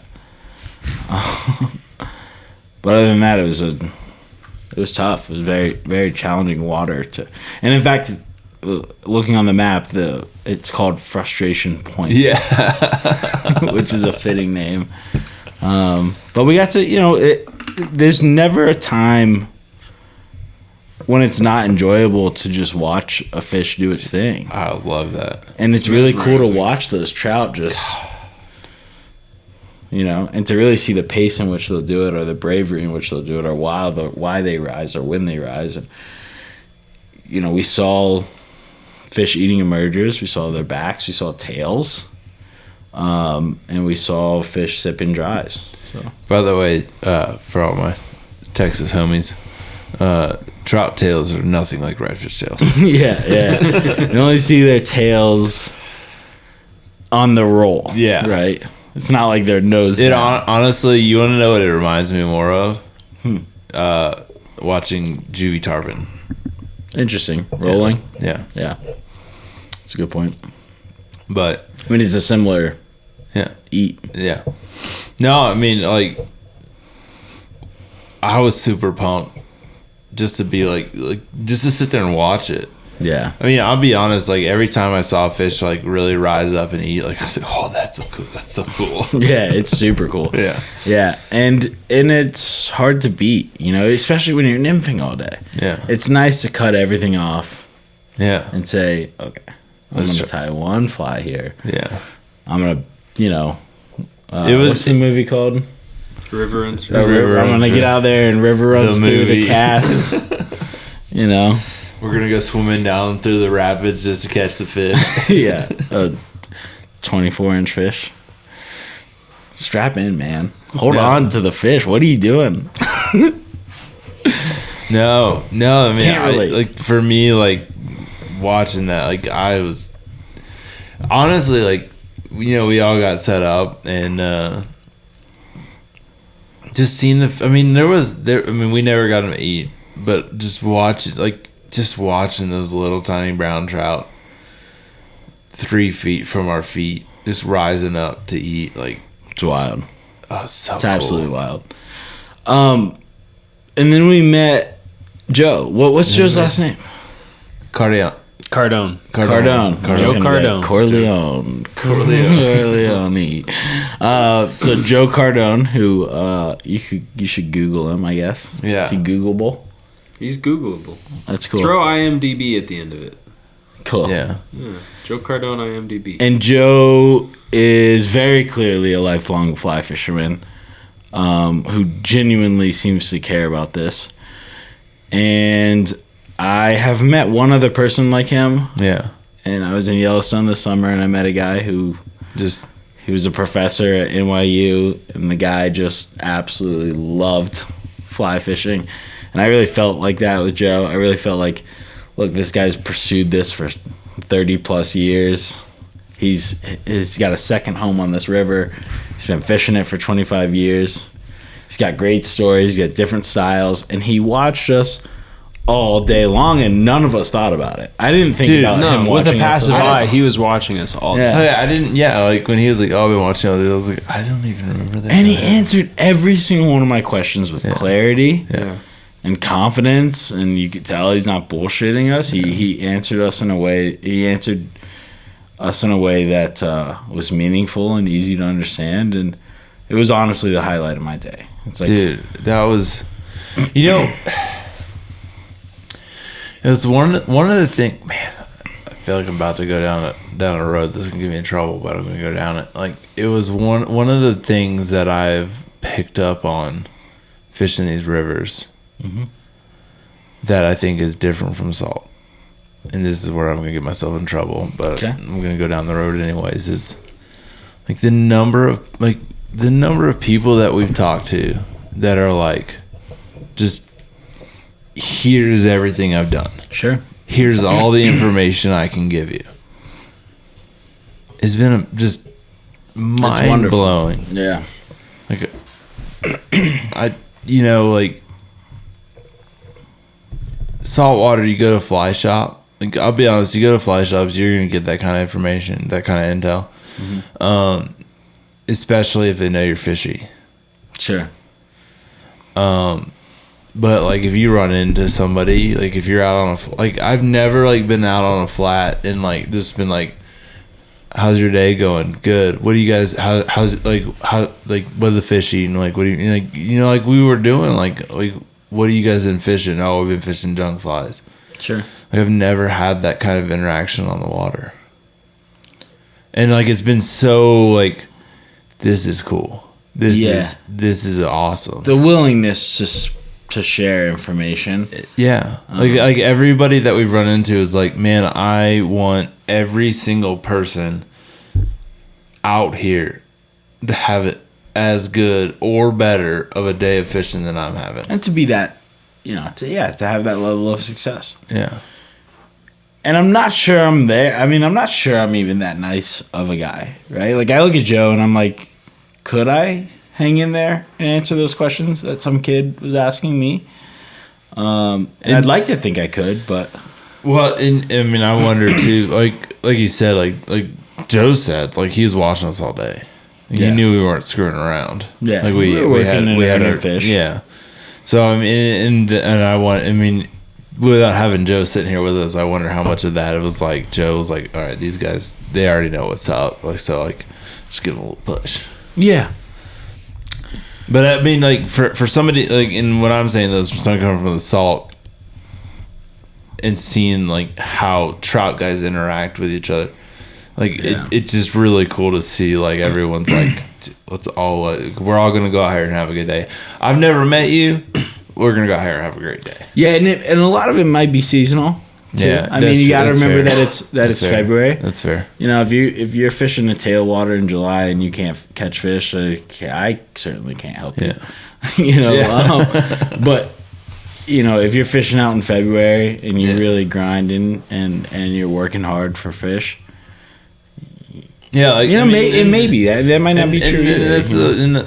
I guess like that's kind of like my, like, I don't know, side point to it is like, how many guys are just like, screw it, you guys want to meet up in New Mexico and go fishing because the weather's shit in Texas? Yeah, and there's probably I'd like to think that Joe may see a little bit of himself in us, right? That he may see some kids that just going out and doing it for the love of the game. And look, we're in New Mexico specifically because Colorado,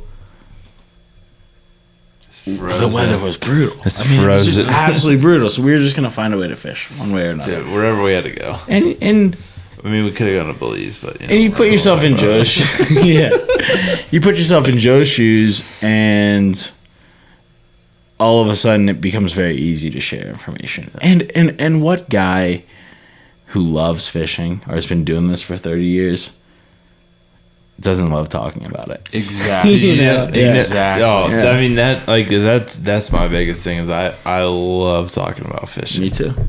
And that's where like anybody that like reaches out to me on Instagram is like, hey, I got a question. I'm like, dude, you came to the right place. I'm sorry, because you're gonna hear more than you want to. Yeah. If you love doing it, like with photo, with fishing, like you geek out on it. Yeah. You want these are things where it's not like you're gonna not. I mean, maybe for some people, but most of the time you're not gonna go talk to your girlfriend, your boyfriend about it, that kind of thing. It's like, once you have someone that wants to talk about it, you're like, finally. Like you get to geek out on it, like just like spew out everything you've been holding in. The experience with Joe has me feeling a little guilty because the kid with the funny hat who high-holed us, who I was just like, dude, what are you doing? He was drifting though. But he was drifting. But he also high-holed us.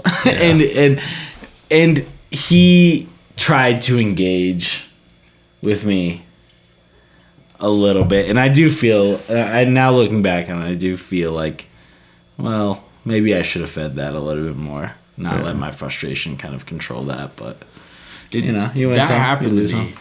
I was fishing the truckee. I was in this hole where like I knew people were catching fish. The day before, I was like, oh, I'm gonna go hit that hole tomorrow. And like I was fishing it for a little while, nothing was working.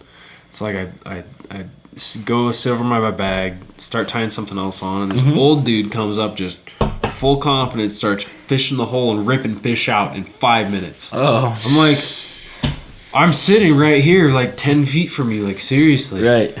And so but you weren't fishing it. exactly. Those are the fish I'm trying to catch, bud. Yeah. And it was just like, okay, like you have every right to, obviously, but it was just like it was an etiquette thing. I mean, you do and you don't. Etiquette is a fascinating topic in fly fishing. That is a deep, dark hole you could go down. it is a deep dark hole, and it's why you should kind join of flats becoming with a it. lost art. Yeah.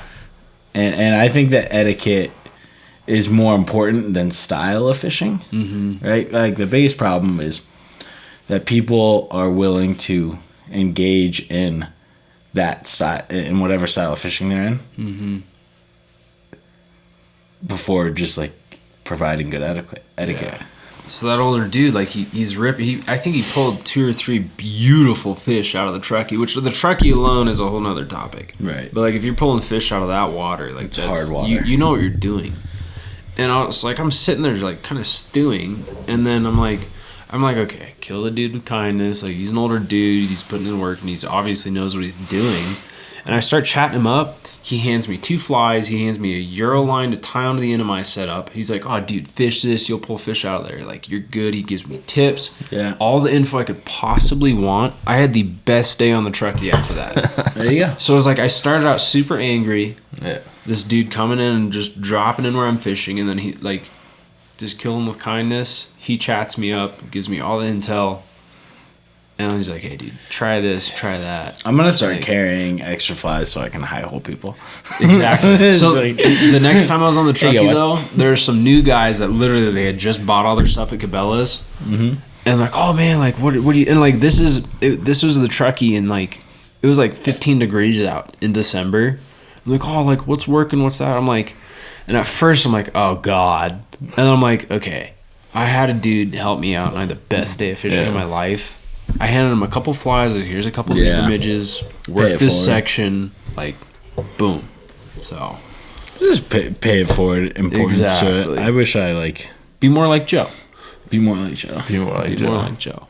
No, there's been, like, I can tell you guys, like, there's been times fishing the salt where, like my MO, yeah, is 100% get away from everybody. Always. And there's been times because of how I like to fish where I've gotten close, like not on purpose, but like someone will be fishing the same area.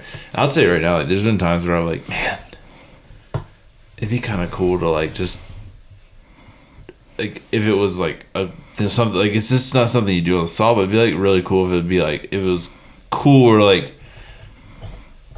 you start fishing an area, someone's fishing kind of close to you, and like it's okay to be like, let's pull our boats together and just hang out. Yeah. Just be like, hey, what have you been using? Oh, we've been using this. Oh, cool, we've been using this. How's your day been going? Oh, well, we've been catching these. No shit. And not be blowing smoke about it either. Yeah. Because there's people that do that too. Yeah. Yeah. I mean, and like normally like fishing the salt, like God, after fishing the last few days, like thinking about where I fish and the number of fish I see, like there's no reason not to. Yeah, you could be that guy. Yeah. Or like you could be the guy who's Like I'm not saying like I want everyone to like roll up and be like, oh, that's Pete, we can go pull over to him.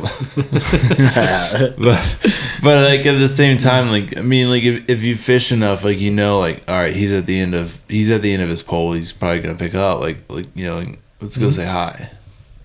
And it's just it's not there. Yeah, I think it's I mean saltwater, you gotta think you're coming from a bad day of trout fishing, is five fish. Now, a bad day of red fishing is you didn't see a fish.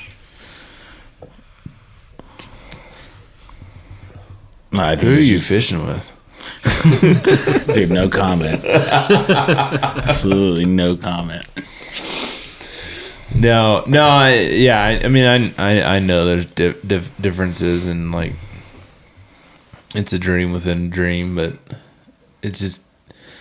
But you could be the guy at the boat ramp who does, put the boat on the trailer, parks, and goes and says, "Hey, how'd your day go?" Yeah, what did you see? And I'll tell you right now, I again, I mean, we already said it. Like, I love talking fishing. Mm-hmm. I mean, it's one of the reasons. Like, my wife, every time I take her to the fly shop, she's like, "How long is this gonna be?" Like, well, it depends on who's working today.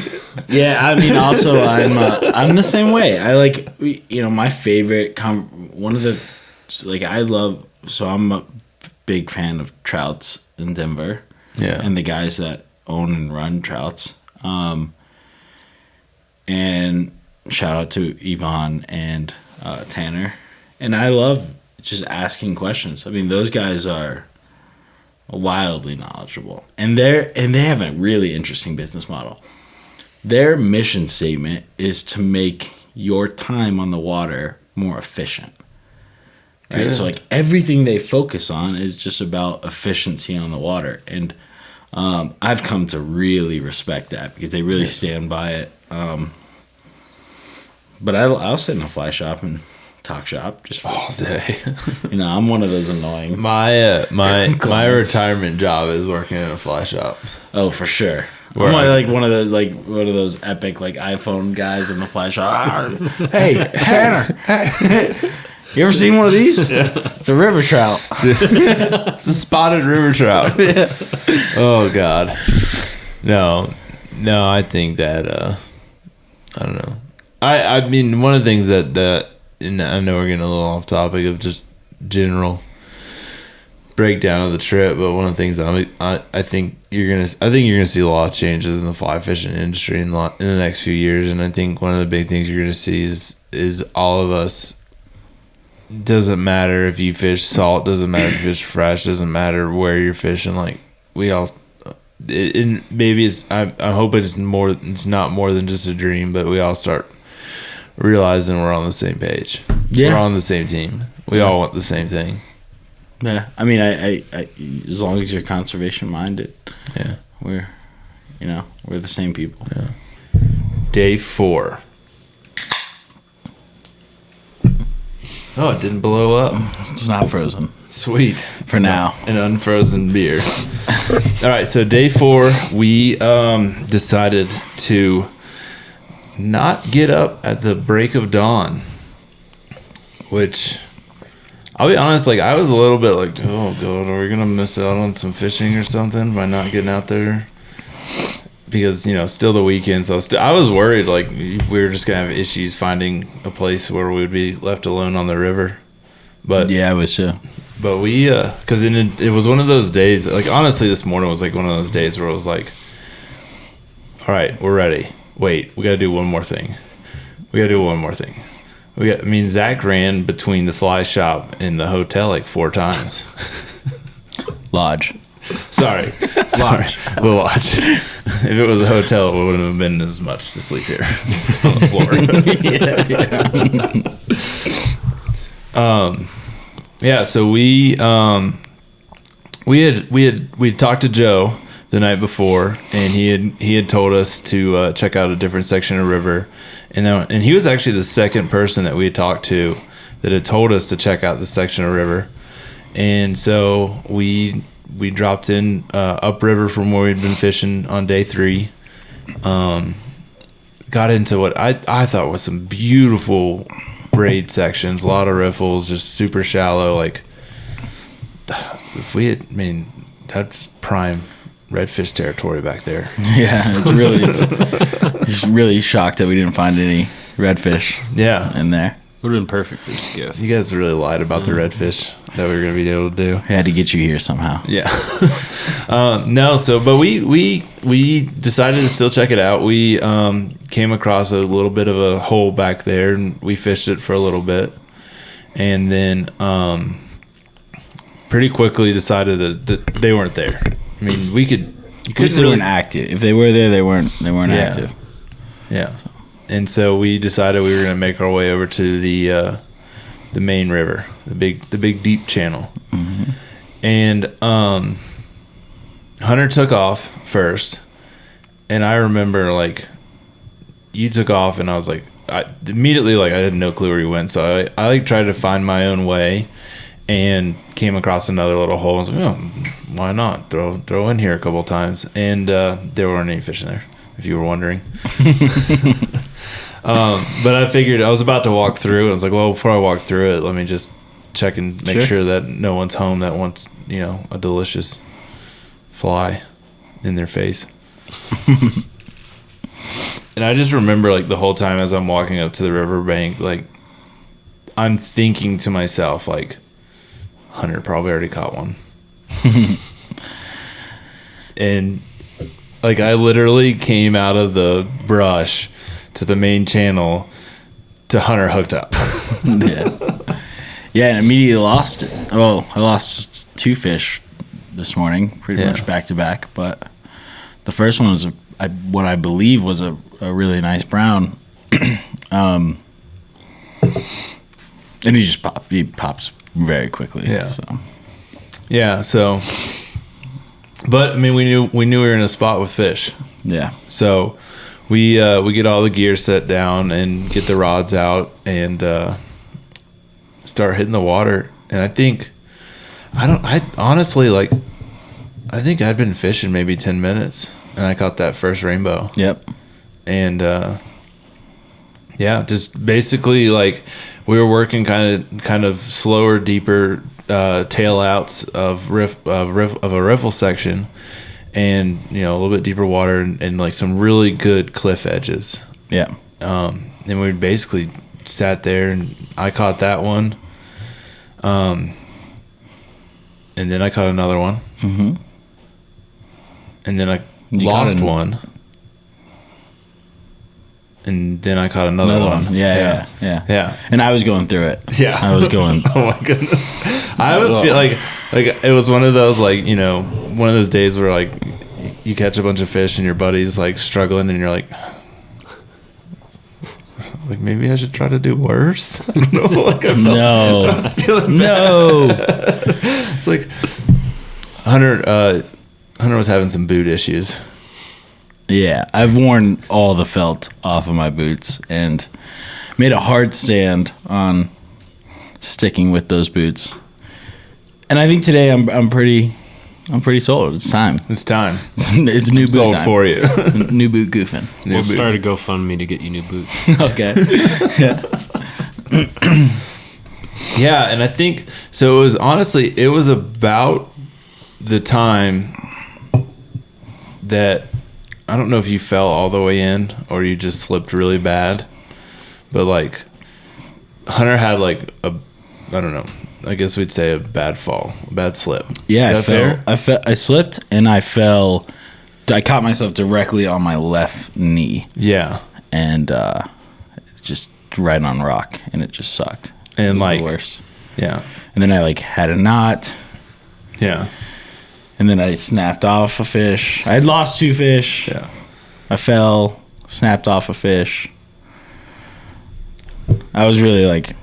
Not you were done. Not in the mood. I was like, it's 11 o'clock. It must have been like 10:30. We weren't even late in the day, and I was just like, late. No, it wasn't late. Yeah, and like so that's going on, and I hook into I guess this would have been the 5th fish of the day for me, and I hook into. I'm just letting it drift.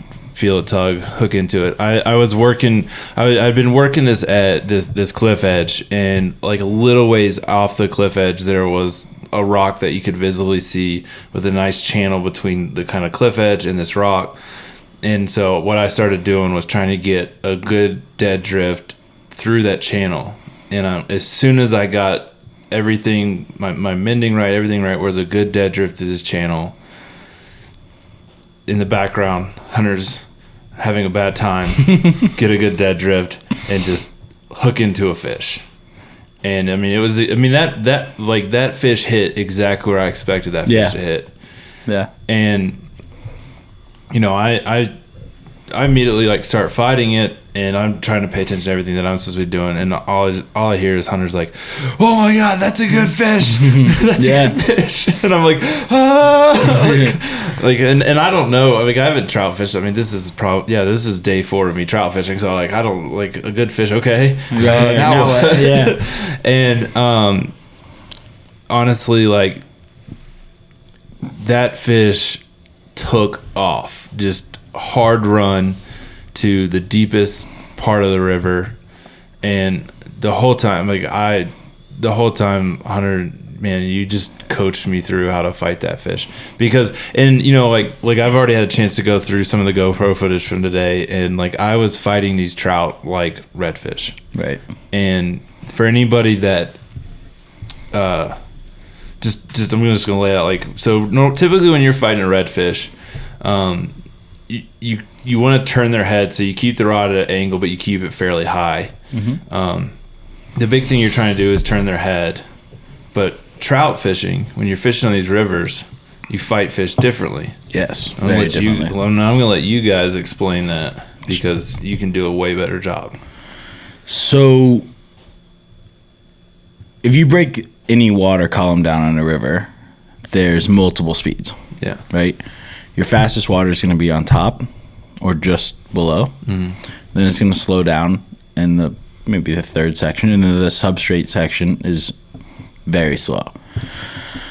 So when you're fighting a fish and moving water, bringing it up to the top of that water, which is, for people who are just starting out, a lot of guides will tell people, rod tip really high, but really what you're doing is you're bringing that fish into that fastest water. If that fish can turn on you, now you've put it in a position to just take the momentum of the river and turn and go down. Or you bring that fish up high, he does gain momentum, and if there's any slack and when he turns, he's going to pop. Yeah, which is what happened to that fish I lost. Yeah. Yep.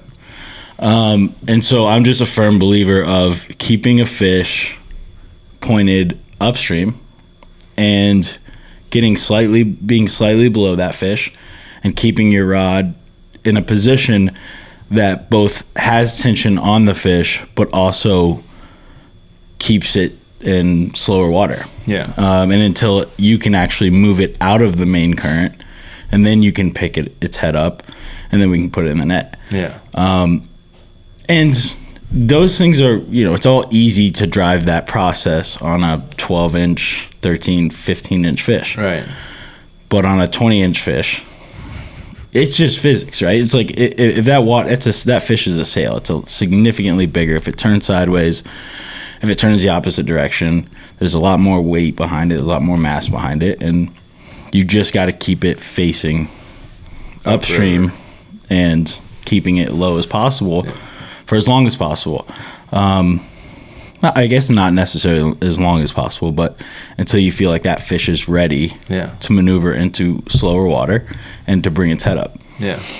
So Hunter's coached me through all of this while I got this fish on, and I mean this fish made 2 really hard runs where I'm like I've one of the things you had me do is you had me get her on the reel, and like so hard that I'm stripping line off the reel to let her run. Yep. And the whole time, like Hunter was saying, we're trying to keep the fish at least parallel with us. So I think we ended up, me and Hunter's further out the river so he can try to net the fish. We had to move at least 30 yards down the river trying to keep up with this fish. Yeah, and it was a hot fish, right? It was a fish that was actively feeding. Yeah. It was a fish that was actively feeding in a little bit more water. Yeah. So it was already expending energy. It was ready to go. Which is very different than catching a fish at the back of a tail out that is not expending energy. Yeah. Right? So we're slipping, we're sliding, we're going all over the rocks. Thing makes a couple good runs. But I went in again. You did go in again. Yeah. Yeah. So. I think you went in a few times a day. Yeah. Yeah. And then God, we almost get it in the net. Mm-hmm. And it decides to make one more push. Mm-hmm. And like when it made that last push, my heart dropped.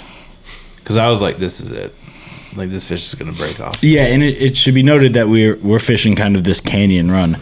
So a little bit of challenge here. One is moving it into the slower paced water would have put it on a rock ledge. Yeah. And would have potentially given that fish structure to break off. Yeah. Right? On the end of that tail out was another riffle section. Right. And I felt very strongly that if that fish turned on you and went in those riffles, that was the end of the game. Yeah. So yeah, I mean, my heart, like I said, my heart dropped. I was like, oh. But one of the things that I noticed when that fish made that last run was that the energy wasn't there. Like I mean, if you fought enough fish, I don't care what kind of fish. If you fought enough fish, you can tell like this fish is tired. Yeah. And one of the things that I thought was interesting, and it came into play later on in the day, was that so like when you're fighting a redfish or like a lot of the fish of the salt, like you're trying to tire them out. Sure. And if in the kind of the mindset is like if you're resting, they're resting. Right. And it was just interesting to me, like that's not the same. When you're trout fishing, it's not the same thing. Like if you're resting, but you got that fish where he's still swimming, like he's always swimming. Yeah. So, but it was weird. It was a weird. It was a weird concept to discover because it was like, wait, so I can just let this fish sit right here as long as the tension's there. Like he's not resting. Right. But no, so I definitely like that last push. I felt like this fish is done. And without that fish, what happened later in the day would not have happened. No, we'll definitely. Yeah. So finally, like the fish makes the last little push. I get her back over, and we get her in the net. And I've never been so excited about getting a fish in the net. And we measured her out 20 inches, 20-inch rainbow, which was.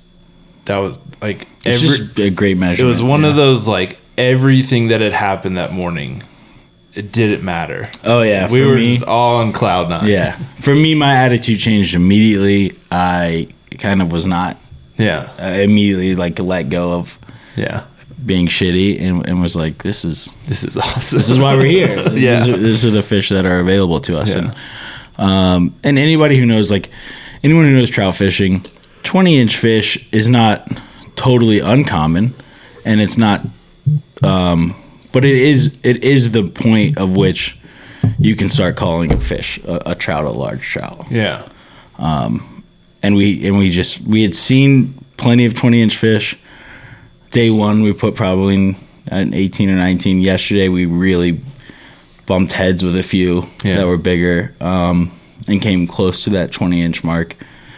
And then today to see it, yeah, and it's a definitively different fish. It's almost like, anyone who trout fishes a lot, you see a 20-inch fish, you emphatically know that it's 20 inches. Yeah. So, yeah, that was, like, and the thing is like, we could have ended the day, called it a day, packed everything up, and it would have been an amazing day. Sure. Of fishing.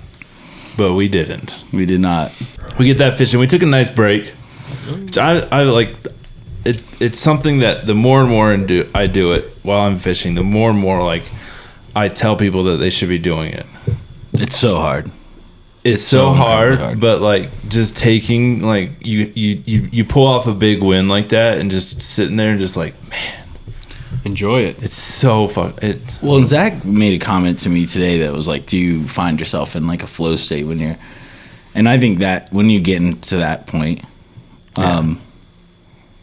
it's so hard to like step away. Yeah. Right. You're so zoned in, and for anyone who doesn't know what I mean by the flow state or what Zach meant by the flow state, it's like it's this perfect combination of challenge and education. Mm-hmm. Like exactly what you're doing, and it's hard. Yeah, and you kind of get to this like. Yep. You just want to keep testing theories and proving them. Yeah, and you're completely captivated by it. Yes, like you could have God knows what going on in the background behind you, and it's just there's nothing but what is. It's just the 5 feet in front of you. Yeah, it's an amazing feeling. Oh yeah. So we kept fishing, and I think, Hunter, that's when you got your fish, your first one. So, I lost probably what was maybe a 20. Yeah.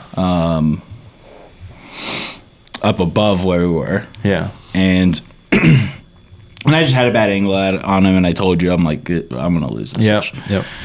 And I did. Yeah. And sometimes you just know, and it's like, look, with it, as many times as I had fallen into that river before 11 o'clock, I was okay with not being in a position that fit your day so far. Yeah, it fit my day. So, and I just kind of, I smiled, laughed, it was whatever. And then I caught a fish, I think, right after that, or netted a fish. So. Yeah. I'm trying to think. And then I think you caught one, and then Zach caught one. Mm-hmm. And, dude, we got some sweet underwater footage of that one. Yeah. That was a pretty fish, a good rainbow. It was a nice little rainbow. Super dark spots. Yeah. It's awesome. It was an 18-inch one. I was stoked on it. Yeah. It's a good size fish. And in this whole the time, math is 19, by the way. It was 19. So the math. That only took us. We're like doing the math, and Zach's like, that's 15, and I was like, I'm like looking at it, I'm like, this is not a 15-inch fish. We had to do the math all over again. Like, okay, that's in fact 19 inches. So in this whole time, like we have not moved places on the river. We talked about it a few times, but every time like we started kind of really considering moving. I mean, one of the things too was like there were people upriver from us and there were people downriver from us. So like we knew it was going to be a big move if we were going to move. Well, and the old adage is don't leave fish to find fish. Exactly. Right? And honestly, that Western Canyon run that is so traditional, like I know that water inside and out, and I know how we can fish it progressively throughout the day. Yeah. And if you break it down into sections, we really fished 8 hours on one 50-yard run, and we caught fish all day. We dabbled with the lower section. We did. We dabbled. Yeah, Zach went to check out the lower section. Yeah. He made a friend. Yeah, he was really nice. Hopped right in next to me on the river. Didn't even say a word. Just mutual agreement that was the right thing to do. That was awesome. I love being shoulder to shoulder on the river. It's my favorite thing. The guy knew. He knew. So I'm working along this cliff edge, and I'm moving up gradually as, I'll work a spot, move up, and I start moving up, and I see these 2 trout sitting down in this hole. So like the way this cliff edge is there's the hard cliff edge where it drops out, and then internal of that, like towards the bank, there's all these little cuts, and every now and then there's these nice little pockets, right? And they'll be deep, big enough that they'll hold trout in them. And so I come up to one of these, and there's a couple of trout sitting in it. I'm like, oh great, this is easy, like I can just sight cast these trout. So I and I've got just a traditional nymphing setup, so I'm trying to nymph through, get my flies down to these fish, and I'm trying to keep. And it's it was a small pocket. It was probably 8 by 4 feet. Yeah. And just like, so I look down, and Hunter's pretty close to me, and he's using a Euro nymph setup. I'm like, Hunter, come over here. There's a couple of trout sitting right in front of me, and I can't catch them, so you come try to catch them. And Hunter walks up, and I'm like, point out where the fish are. First cast into the pocket, hook up. which like with what I do with like red fishing, like that's what I do every day. Sure, So like I was like, this is so cool. Right. Like I thought that was freaking awesome.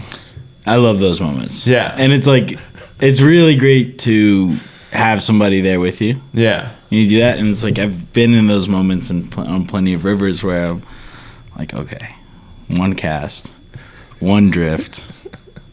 That's how I'm gonna get this fish to eat. And you know, sometimes it plays out. Sometimes you stare at a fish for 35 minutes and you don't catch him at all. We did on day 3. Yeah, exactly. That was an hour. We were there. we were there for an hour. And I also have to break myself out of that a lot. A lot of times when I'm fishing, where I'm like, okay, honestly, you know, you can size everything down for as long as you want, but if that fish isn't eating, he's not eating. Yeah. And you might, there's a lot of times where you think a fish is eating, or you think it's in a feeding lane. Well, I mean, day 3, the fish we were watching him eat. We were watching him eat. Yeah. But he was not eating our flies. But that fish, day 4, he took that fly. Yeah. Just immediately. Yeah. That was, oh man, that was awesome. And that's the, not the power, but it's, you don't have to ever look at nymphing, or any fly fishing for that matter, but you don't have to look at nymphing as like, I only do this one or this one. I love indicator fishing. I love dry fly fishing. I love Euro nymphing. I love stream. Like, everything has its place, and every water type has a certain tactic that it's best fitted for, right? And a lot of what we're doing today is just not that great for Euro nymphing, but that, where you have to get a fly down quickly, very accurately, you cannot beat. Cannot beat that style of fishing. Dude, I was so pumped on that fish. Yeah. That was awesome. And he took off. He took off. He flew out of there. Yeah. So. And I did an amazing job. I'm just going to go ahead and say I did an amazing job netting that fish. It was so good. Yeah. It was such a good job. I didn't want to lose that fish. After the torment that he put me through for like 15 minutes, I wasn't losing that fish. And I was on a losing fish pattern. Yeah, too. That also, like, we need this fish. I was like 1 for 5 at that point. 1 for 6. So, I don't even know what number of fish though. We got that fish in. Then we went back to the tail out. Yep, we went back to the tail out. Zach brought another fish in. I just had 2 today. Okay. Yeah.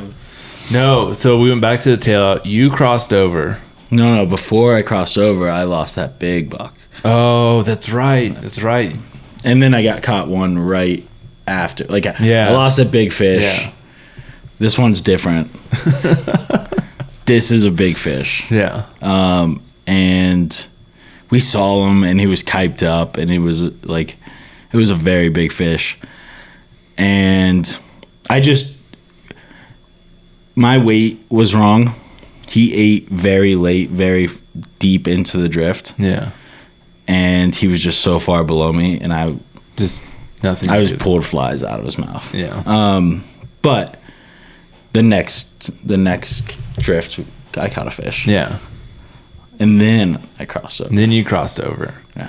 That's when the fun began. That is when the fun began. Yeah. So Hunter crossed over, and I watched him catch. Obviously seen him catch that fish. So I started fishing that same little section that you had. And I think the best way to go through this is, anyways, maybe not. So I'm fishing that section, and I decide that I need more challenge in my life. So I go ahead and tie it was a grade A knot. It was a grade A knot. It was beautiful. It included the fly line. It was. It's pretty rare. Like, Thank you. Get you can get knots and tippet and leader. Not only did it include the fly line, it included like the fly line, like from the reel to the first eye. yeah. It was very impressive. Thank you. So I like spent probably way too long trying to figure that knot out. Wait, that's a rite of passage. Like, that is a trout fishing Like anybody who's done this or So- spent significant time with this has spent significant amount of time just So trying. does this to tie mean knots. when we're in Denver, I can go get a trout tattoo? 100%. That's You have to fair. get it. Actually, you have to get it in the state. You tie the knot in. It's just a knot. You got to get it in New Mexico. You got to get it in New Mexico. So maybe not. Yeah, you have to get it in the state. No, so I spent way too long trying to get that knot out, and finally was like, I think I called across the river to Hunter. I was like, this is not going to work. You're going to like this knot. Yeah. And I went over, set it down, hung out for a minute, and I was just chilling. I was like, you know what? Let me pick up this Euro nymphing rod. Just, you'd show me enough that I was like, I think I can, like, you'd show me enough that I was like, I think I can figure out how to do this. Sure. Like, It's intuitive. yeah. So I walk up to the ledge and just start trying to work it along the little cliff edge that we've been fishing all day. And mostly, like, I wasn't like trying to target a specific area. I was like, let me just play around with this, like, and try to figure out how to use this thing. Because I'd seen earlier in the day the benefits of being able to use that thing. So let me try to figure out. And while I'm sitting there messing around with it, I look down and there's a trout sitting at my feet, and I'm like, oh, perfect. Let me, see what I can. Wait, to be clear, because we're on the San Juan, and this, I just know how trout people feel about this. Okay. He's not talking about a fish below his feet eating. He's talking about a fish in front of him. Yeah, this fish was off the ledge. This fish was Yeah. upriver from me. Yeah, that's the most important part to say, right? People will be like, "Oh yeah, you caught the fish below your feet." Yeah. Sorry. Yeah. So the river is flowing in front of me from right to left, and this fish is about 1.5 feet to my right upriver, and I'm like, cool. Let me see what I can do with this. And so I start kind of messing with this fish, and while I start messing with this fish, Hunter, what were you doing? So on the very far upper portion of that run, there was a little rock ledge that Zach and I had identified earlier and talked about. Like, I bet no one ever fishes that section. Like, it seems challenging to get to. It was challenging to get to. And I saw some fish. I fished just some fish. Caught or lost, or maybe what really happened there. I think I just had a bad hook set on a fish. And then my next cast, I hooked up to a nice fish. Yeah. And I was like, hey, this is a good fish. So, in about the time that Hunter hooks up to that fish, I get hooked up. And, I had heard you like, oh, I got a fish. And, like, I get hooked up. And it was one of those, like, this all happened within, like, a half second. Like, I feel the line come tight. I go to, like, make the hook set. But it was, honestly, it was a lot like when you fish, like, a redfish, obviously you're strip setting, you're not trout setting. But it's a lot of times that fish will feel that hook and he takes off, and as long as you're holding that fly line tight, like, you're gonna set the hook. Right. And this fish, like, as soon as it felt that hook in its mouth, like, it took off. And the next thing that I know is, like, I'm watching the line, I'm like raising my rod to set the hook, and I just see this monster of a fish come out of the water. And, like, I know that was a monster of a fish, and I'm like, oh my God. Yeah. And I so heard the splash. And now we're doubled up, and we have one net One net. On the opposite side of on the the river. opposite side of the river. Of a sketchy river that I've fallen into So many times. You were well acquainted. Yeah. And this is where that 20-inch rainbow that I caught earlier in the day had so well prepared me for. Yeah. Because the net's on the other side of the river. I've got a nice fish on. and I know like I can't force this fish and land it right now because there's no way to land it. Right. I mean, I'll tell you right now, like in my head, I'm like, maybe I can get it close enough to me that I can just like pin it up against my leg and like hold on to it and try to get it out of the water. And I'm also at the same time I'm looking upriver and I'm like, there's a guy up there. Zach's behind me. Maybe Zach can run up there and grab that guy's net and we can land the fish that way. But Zach was filming because I think, Zach, you were looking downriver at the group down there. Like, maybe I can run down there and get there. I'm like, I could totally make it down there, but like, you guys are doubled up. Like, I can't not shoot this. Yeah. I can't. Yeah. It was one of those things like, I mean, this is just going to have to play out. We're just have to see. And I mean, you were still like, Hunter's like fighting a fish, and meanwhile he's like giving me instruction on how to fight my fish while he's fighting his fish. Like, I'm coming, hold on, I'm coming. Yeah, I made the like conscious decision. So I think my fish ate the top fly, and then I think the hook. I think he spit the hook, and the second fly caught him. Probably I think somewhere underneath the jaw. And then I made the decision like, okay, I'm either going to put this fish in the net right now under these like, also I had a ton of trees behind me. I couldn't really move very well. I just made the decision like, I'm either just going in the net right now or he's going to pop off and I'm going to go across. And he popped off. So wasn't that, it would have been really cool to put both those fish in the net, but you know. God, could you imagine trying to cross that with a fish in the net? No. So Hunter pops off. And this is where it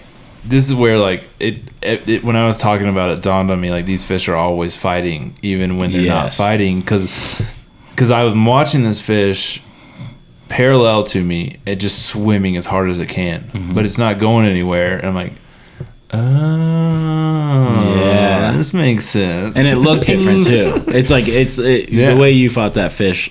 For me, I was looking at it and thinking, okay, this is 100% clicked for him. Yeah. Except for when I did cross the river and I'd been focusing on stepping somewhere and not going all the way in. And when I get across, I look up and I'm like, oh, that's way too much tension. And for those that don't know, is on 6X. Yeah. So 3-weight 6X. It was on a 3-weight and it was 6X. Kind of badass. And just great knots by me. And you fell again. Yeah. I fell in and then, but it went wader deep, right? Yeah. So. Yeah. So. But didn't care because I saw that fish. Once I really saw. I mean, I knew that it was a big fish just in terms of length. Plus, you know, again, we didn't catch any small fish today. No. I think our smallest fish was probably 16. Yeah. But once I saw the girth of that fish, that's when I was like, oh, gut. Yeah. That thing had a gut. It was a slob. Dude, and like, when we got that fish in the net, I was like, the whole time, as soon as I saw that fish, like, I was shaking. Yeah. Like, and I'll tell you right now, like, that's never happened to me fishing. Mm-hmm. Like, 36-inch redfish, you know, and I think a lot of it is because having done this for a few days and now being the expert that I am, I know I'm humble too. But like I know, like I've seen enough that I know how easily those hooks pop. And so like even like on a 36-inch redfish where you're fishing with, I mean you're fishing a 36-inch redfish, you're probably using 30-pound tippet. Mm-hmm. That hook's gonna set. If that hook set's good, like, and you keep tension on, you're not gonna lose that fish. You're good. It's just a matter of getting to them. But I know, like I've seen enough of these fish that I know, like, this is a really good fish, and if I mess this up, like that hook will pop easily. Yeah, and I just start shaking. I'm trying to stand on the rocks and my legs are shaking. I'm like, oh God! And we got that thing in the net, and I was like, oh my goodness. Yeah, it was a huge fish. Once it was in the net, I was I also thought I was gonna blow it for you. That was my most nervous. Like that fish somehow had been facing down upstream the entire time. He did a great job until the net was right behind him, and then he turned right into the net, and I was just like, oh, thank you. Oh my goodness. But I was nervous. I thought I was gonna blow it for you. But I would have blamed it on you anyway. Thanks. I'd be like, man, you gotta not have so much tension. Gotta fight it lower.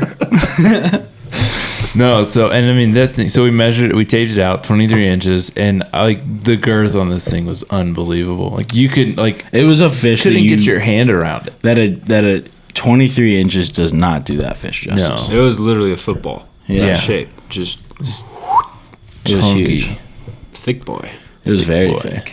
Dude, that was. It was like a mid-40s father that drinks a lot of beer. Yeah. Jean shorts, white tube socks, New Balance. Yeah. Goes to McDonald's at 3 p.m. Like not at lunch and not at dinner. Exactly. Before he has to go pick up the kids. Yeah. Yeah. Oh my goodness. And once we caught that fish, we were like, I literally, and I told these guys, I'm like, guys, I'm done. I'm done for the day. I'm like, this is the fish that, like, when you catch a fish like that, for me, I'm like, we can leave all the rest of them alone. And I get that a lot of people out there, like, well, keep fish. And I have no problem with that. But for me personally, I'm very much like, you gave me exactly what I wanted.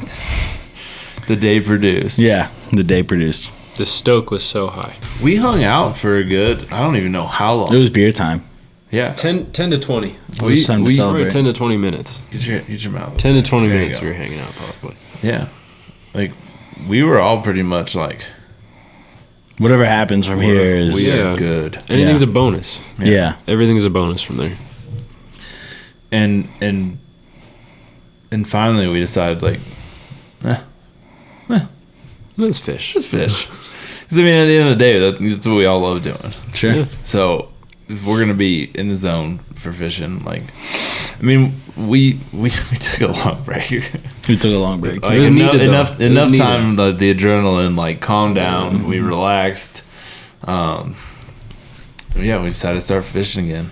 And we put the rod in young Zach's hand. Yeah, it was the last rod left that you hadn't destroyed. No, the Euro was still good. No, you broke. I thought it broke off. I broke the year off. Oh. Come on.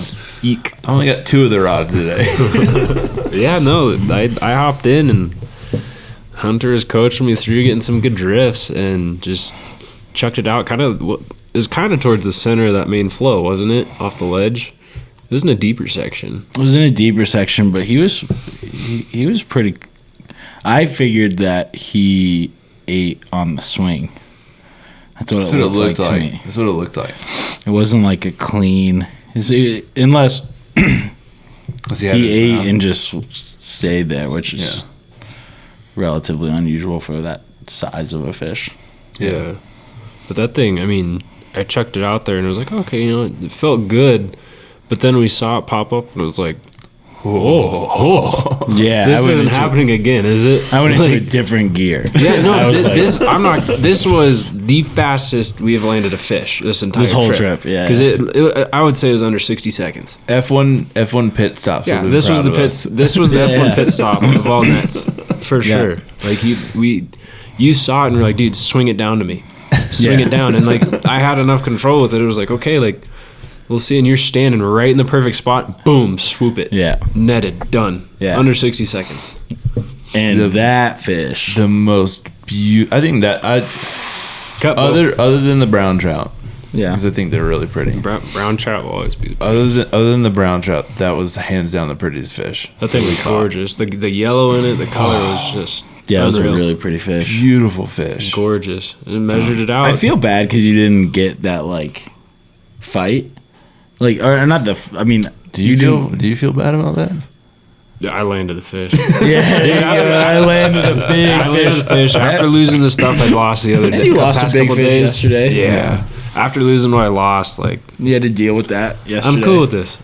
You didn't bitch about it at all yesterday, too. It doesn't do anything for anyone. I mean, it does wonders for me. I got to go through therapy on losing big fish. Dom might hear about it later. Oh, 100%. 100%. No, that thing is gorgeous. I still can't get over the color. This was just like, we were going out, it's like, oh, like I said, anything we catch after your tank is a bonus. Yeah. And this was just like, this doesn't happen, and it happened. So 22.5 inches. that fish ate on 22 and 3/4. Yeah.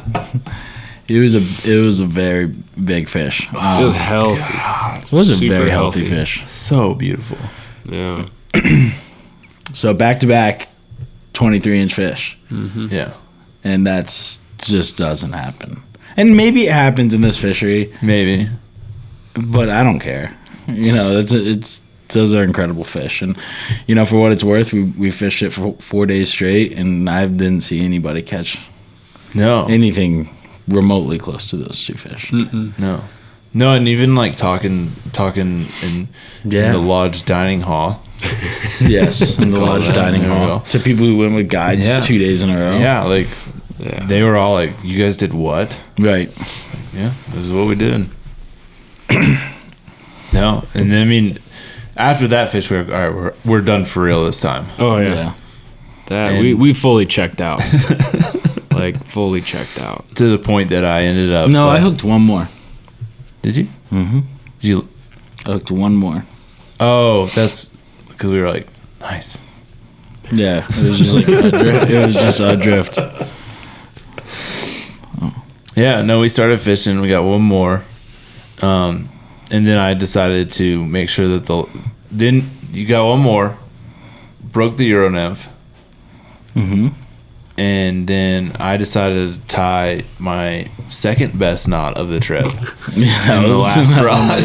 That one was very solid too. That was a very good knot. some of your finest work today. Thanks. Hey, it all takes practice, and just keeping after it. But there's so many times where I am so hard on myself and my fishing that I don't necessarily walk off the river satisfied. Yeah. And today, I was satisfied long before 23 and 23 came. You know what I mean? Like, long before those fish came, I was satisfied. After they came, I was like, that just doesn't happen. And to be doing it with you guys, and for you guys to have traveled this far, and us to be in a new fishery, the whole entire put the puzzle adventure. pieces together. Goodness, yeah. And we really did. We call it, in the Marine Corps, we call it bracketing. So the thought process is, you don't necessarily, like if you're trying to hit a target, you would slowly get closer and closer and closer, right?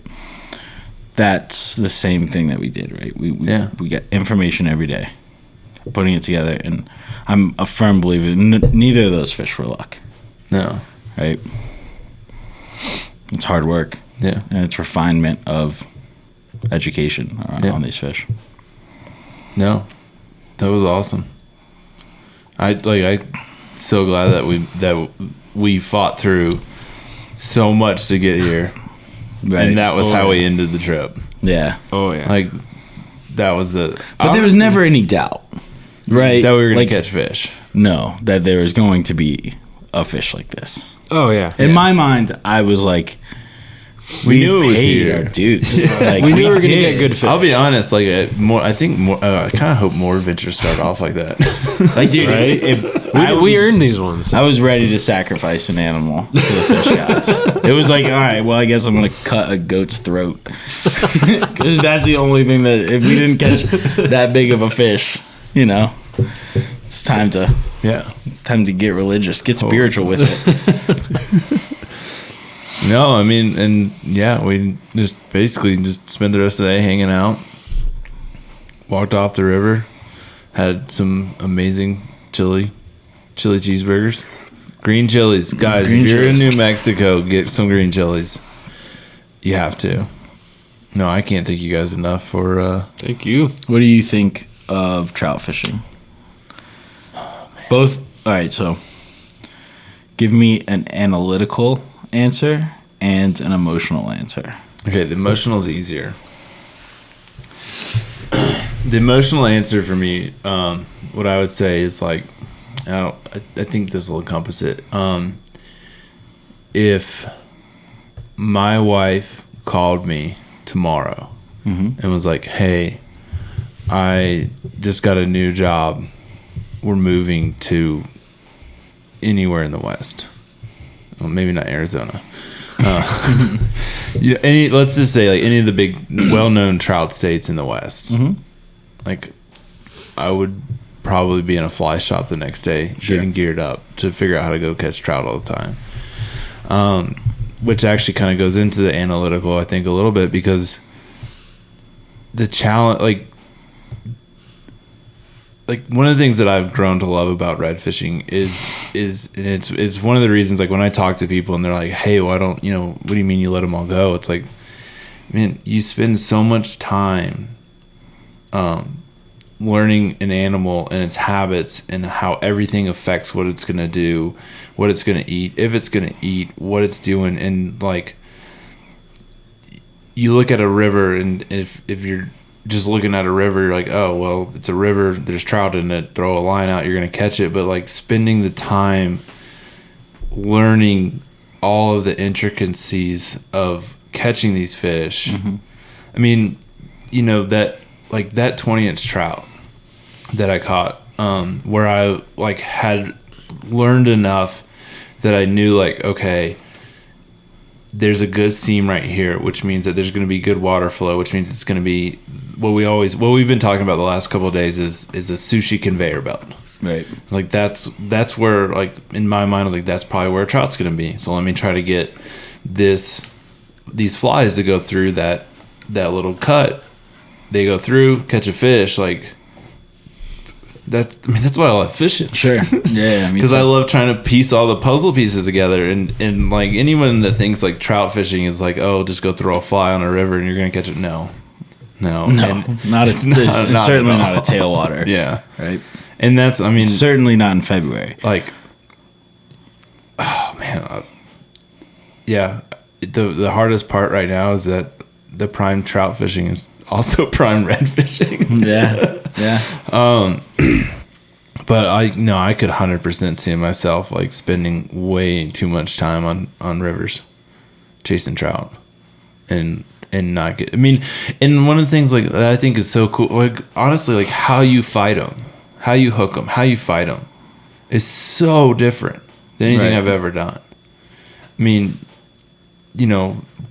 basically, like in the salt, when you go to fight a fish, like you're just trying to outmuscle it. Yeah. Like you're using heavier leader, heavier tippet. You got a bigger hook. That hook's definitely going to be, I mean, like a lot of these fish, like we got them in the net and you just pull the fly line and everything comes out. Like you don't even have to try to unhook them. And it's just from a technical standpoint, like it's just, there's so much to learn. Right. Thanks a lot. Yeah, man. That's what I would say is like, great, thanks. Now I got to deal with this in my life. Yeah. I know. Here I am trying to figure out redfish, and now in the back of my mind, I'm like, oh, maybe I can go catch a trout. Right. What would that be like? Right. No, and I'll say too, like, you guys, all the guys that are trout fishermen that are listening to this, they may or may not appreciate this, but I'll say is like, so like, I'll tell you, the running kind of joke in the salt community is, oh, you're going to go catch bait fish. Sure. I get that. I'm from the saltwater. Yeah. Oh, you're going to go sit in a river and catch, fish that we consider bait fish. And it's like, there's so much more to it. Yeah, there is. But also, just from a power standpoint, like 22-inch fish and moving water on 6X is not a game. It is that is a very difficult fish to bring to the net. But I also get it. I mean, it's not a redfish. Yeah. It is not even in the same. It shouldn't even be mentioned in the same if you're talking about strong fish or powerful fish. They're not even comparable. No. But no, and I mean, I don't know. I don't even know. Like, it's just. But they are complex. There is a puzzle. There is a challenge in fighting them, and the game elevates from here, right? And yeah. I mean, I'd say like there's stuff that there were questions and things that we talked about on this trip that are questions that now I want to go back into the salt and ask myself. Right. You know, especially like one of the things that I really want to try to start paying attention to is so one of the things we talked about with trout is where they're at in the river and what that means in terms of their willingness to eat. And it's something that I want to take into the salt and try to pay attention with redfish is like, you know, if they're in certain spots, what's their willingness to eat and see. And you know, there might be some guy listening to this that's been fishing for redfish for 20 years and say, oh, there's no correlation there. But for me, like I want to piece that together on my own. Right. Like I want to figure out like, oh, you know, you see a redfish sitting in the middle of this is going to be just off the top of my head example, and I don't know if it's true or not, but like you see a redfish sitting in the middle of a flat not doing anything, like, you know, you're never going to get to eat. You got to find those redfish. I mean, one of the things that I have seen with redfish though is they got to be moving. If you want them to eat, like if they're just chilled out, hanging out, like they're probably not going to eat occasionally. But same thing with trout. Like sometimes, you know, oh yeah, it's right there in my face. I'll eat it. But I mean, so that's like what I would say, like to anybody that predominantly fishes the salt and is thinking about like maybe thinking or maybe like once any input, like they've never trout fished and they're kind of thinking about it, or they want to, like, you should go do it. It's especially like if you're trying to become like a well-rounded fisherman. Yeah. Like I think spending some time in cold water chasing trout foundationally should be high on your list. Very important. Yeah. Like the foundation you can get from trout fishing and to your point where you can apply it, it's a great place to start on fly fishing. And you know, a lot of people are not going to like that I'm about to say this. Yeah. And you may not even like that I'm about to say this, but what we did, that is fly fishing. Yeah. Right? Like that's what this sport, that's what everything in this sport was built off of. Yeah. And I think that if you're a fly fisherman, whether you are, you know, throwing poppers for bass or, you know, trying to throw crab patterns for redfish, or you're cruising beaches for permit, or, you know, whatever that thing that you're doing is, I think I would push anyone to make sure you can trout fish. Make sure you've done it. Make sure you've experienced it, because it's where it all started. No, I mean, I've wanted to go trout fishing for that reason, because like I've become so infatuated with this sport that it's like I want to get to the roots. I want to get to where this all started. Right. And no, I can't thank you guys enough.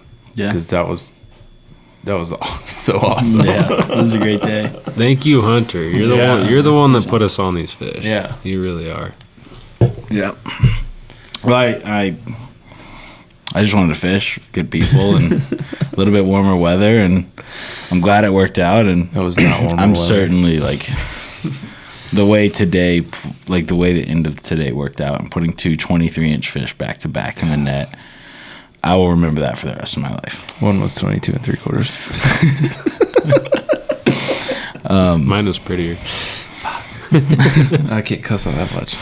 But his was super fat, though. Yours was sloppy. Yeah, you had a sloppy one.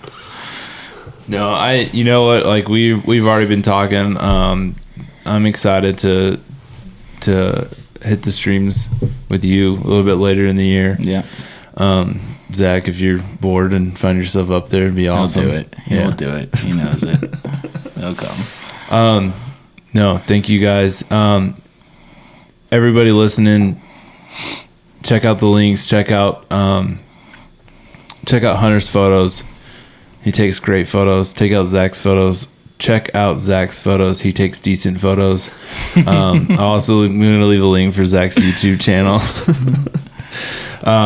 No, Zach does amazing work with the camera in his hand. It's just out of this world. Honestly, Zach, like, your stuff is what I aspire to get to one day. So it's been really cool to sit here and watch you work. And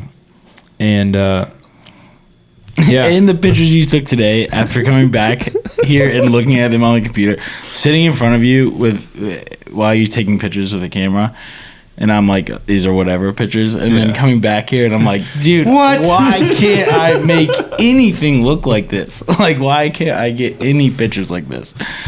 So he's great. You're well on your way. Both of you guys are. Yeah. You have really good eyes. You really do. All right, if you're listening on Spotify, iTunes, be sure to leave a review. Helps me out. If you're watching on YouTube, hit like, hit subscribe, leave a comment. Honestly, if you guys want a subject for comments, let me know where you guys think I should go next, because I love doing these trips. I love sharing with you guys. I love everyone that I get to meet, all the places I get to go, and I love sharing that with everybody listening. Till next time, thank you guys. Thanks. Thank you. Thank you. Enjoy it. You.